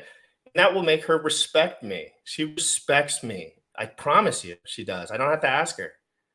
There's zero. She dumped me, but she respects me 100%. Why? I never said another word to her, and I said, I hope everything works out for you as best as it can, and I wish this could work out in another world, but it's just not happening right now for me. And, she blocked me on everything that, she wanted to get away from it. But at the same time, that was the first time in my life that I ever had broken up with somebody and respected the exchange at the same time and not lied. Because I usually would have just lied. You're a man, bro. You're grown up. Dude, love talking to guys like you. Don't matter if you're 24, up, 34, 84. Everyone's got life experience. Dude. I didn't just go through it, but it's something that I had to go through that shit. Like so you're being transparent with me. I'm gonna be transparent with you. Me and my shorty, bro. Like we met each other in college. I honestly tell myself like I went to college to meet her because I went to college for other things, but ultimately, bro, like I joined a frat and I met her, but we were just fuck buddies. You feel me? Like we were just intimate. You feel me? During those years, so it wasn't anything crazy. But yeah, like, and then over time we did get together, but then there was this time after COVID where things got really rocky, and it was something where I had to fucking be the man and grow up and take a stance, because ultimately, bro, it was this emotional response that I was getting from her, or this logical way of thinking that I needed to be for the two of us, because like, I'm not saying it anyway, but women are more emotional, they're more emotional beings. And so, for me during the time, which is emotional for the two of us, I'm a very emotional person. I told you guys this earlier. Like that moment, you had to be the man. You got to be a logical thinker and think about what's best for the two of us. And ultimately, that was where I went to Colombia. We broke up. We took our separate ways. The Colombia, me going, kind of happened after, but it was that moment where, as a man, I needed to be like, yo, this is what's right, not what's right now. You feel me? And be that person, hold firm. Yeah, you're right. Or be on some bullshit, which I have done. And like, you make those mistakes, but bro, when you notice yourself not, those are big steps as a man, bro. It's like, huge, wait, pat on the back, my brother. Because what would I have done 2 years ago? I would have left. I would have talked to the hottest girl in there. I would have left. I would have then messaged her, and then I would have made her feel conflicted in order to get her to start chasing me again. I would have done that. It was almost automatic. Like real talk, like the only way to explain it is like high school, college shit. You feel me? Just shit that you do like when you're fucking around with girls and you don't really care. You're on your, you're doing your thing. So I feel I'm not like that anymore though. Like I really want to start. And this isn't about females or men. This is not about neither. This is about in general. I just want to be intentional. There's no reason for my ego to be overinflated, because why? Who's gonna say what? Nobody cares, bro. I have to punch harder than that for myself, for my self-respect. I'm a man. I'm sorry, all the women. I don't know about being a woman. I ain't a woman. So I'm a man. I have to step up for me. This is the only way I'll feel fulfilled in life. Otherwise, I'll always regret. And I know myself. Some people don't give a fuck, but I know myself. I'm pretty neurotic. I'll always say, Scott, you could have pushed harder, dude. You could have pushed harder, bro. And you could have been more honest. And you could have done it a different way. And you could have benefited the entire world and had everyone benefit along with yourself at the same time. Just like Richard Hart did, right? Like Richard Hart said, we can do this to benefit all parties that are involved. That's rare. It's like, it's usually one-sided deal, right? Which it is one-sided if you think about it. But if you, comparatively, like he could dump whatever the fuck he wants at all times. Yeah, when you figure out like when you go out and you experience something else, and she goes out and she experiences something else, and you guys come back together and you're two different people, talk to me then. Yeah. Because that version of your relationship, it's yet to happen. You feel me? And that could be something that can thrive, but you don't know it. And so people end up fucking that opportunity up by not giving them that space today. And so you never get to experience the beauty of what, knowing someone for years, separating and then coming back together and realizing like, damn, like this is something that could have worked out. Immaturity destroys relationships. And so when you end up in that good place and you keep it healthy, bro, I think it's good for the two people. Like there's no like toxic culture is fucked. Like did you see a Euphoria? I see. Yeah, I was actually, she's the one who Bro, wanted me to watch that. The whole So time I that was shit like, is this is so hard to fucking watch. toxic, my guy. Toxic as fuck. And there's a lot of stuff, sensitive subjects in there, but Oh my God. man, like some of those characters, like, and people really do feel like personalized with those characters. And some of those characters are very emotionally, like I think what was the girl's name? The young lady that they had sex with her boyfriend or something like that. I forgot what her name was, but yeah, so crazy stuff, bro. Crazy. Sydney Sweeney. So I know. watched that show Yeah, with my crazy ex-girl shit. actually, and I honestly, the whole time I was talking to her, I was like, you should stop putting this shit in your brain.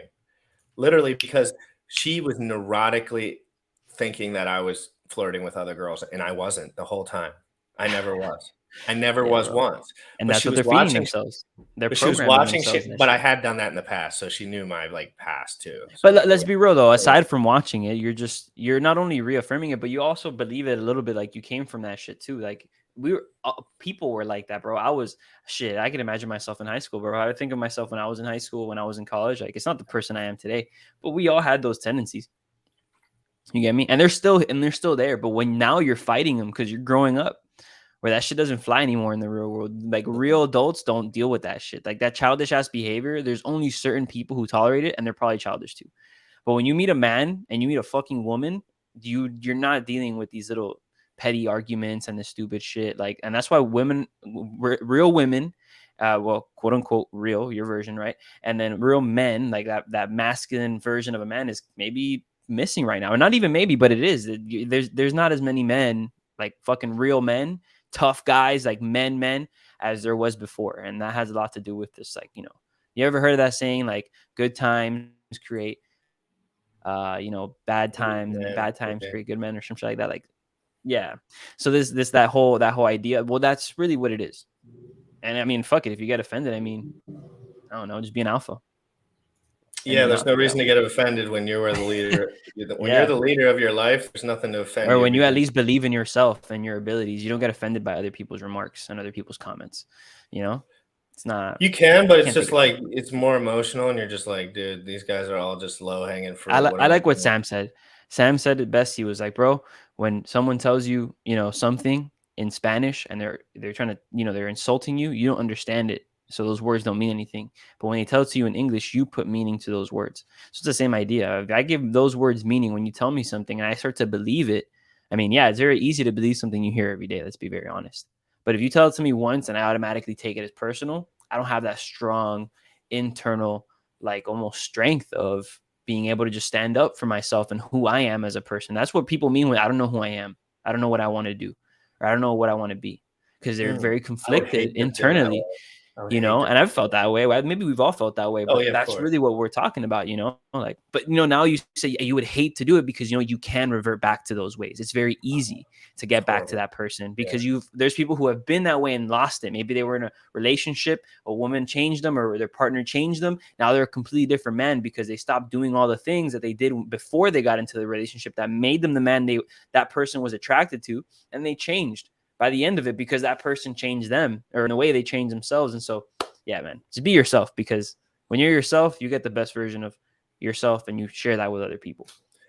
Guys, man, we're going off today. Yeah, no, we're going off today, and we're going to go off every single day at 11 a.m. Every Eastern. Crypto in the morning, guys. We're taking over the crypto streaming space in the morning. Guys, make sure there's a lot of copycat accounts. Make sure if this was me. No, it's not me. And then I saw another guy asking about an influencer. Like I retweeted this Jim Rat Crypto that's having a Hexagon Fitness Challenge. There's guys impersonating him. So asking if this was me. No. Just remember, guys, there's a lot of accounts that copy my effing shit because I have my shirt off in my picture, and it's a very, I guess it's a good business model or whatever for them. Like everyone who has a decent look, they like to copy and friggin' paste it. So just know, I'm not DMing you about shit, about Bitcoin, about trading, about mining. I don't care what bags you have. I don't care if you're rich or if you were in day one or whatever. I'm not DMing you about shit unless it's a StreamYard link. So guys, please protect yourselves. Tosschild, let me see what he said up here. I saw him. Trying to launch my channel tonight, friends. Test stream announcement coming via Twitter and Telegram, DRC. Tosschild, if you need some help, let me know. And guys, it's been an absolutely great day. I'll see you all soon. I'm going to play this outro real quick. Guys, make sure you're not buying Terra Luna at the bottom. I don't suggest that. And if you're doing it with leverage, you need to go do something else. Young folks, you tripping on them motherfucker. Richard Heart. Richard Heart. Bought my hex from the fucking start. Point one every day we mark. Bought my hex from the fucking start. Sacrificing all this bread like I'm Richard Hart. Got paid on big payday and I had a hairy start. Now I'm checking on my pulse just to check my heart. Bought my hex from the fucking start. Sacrificing all this bread like I'm Richard Hart.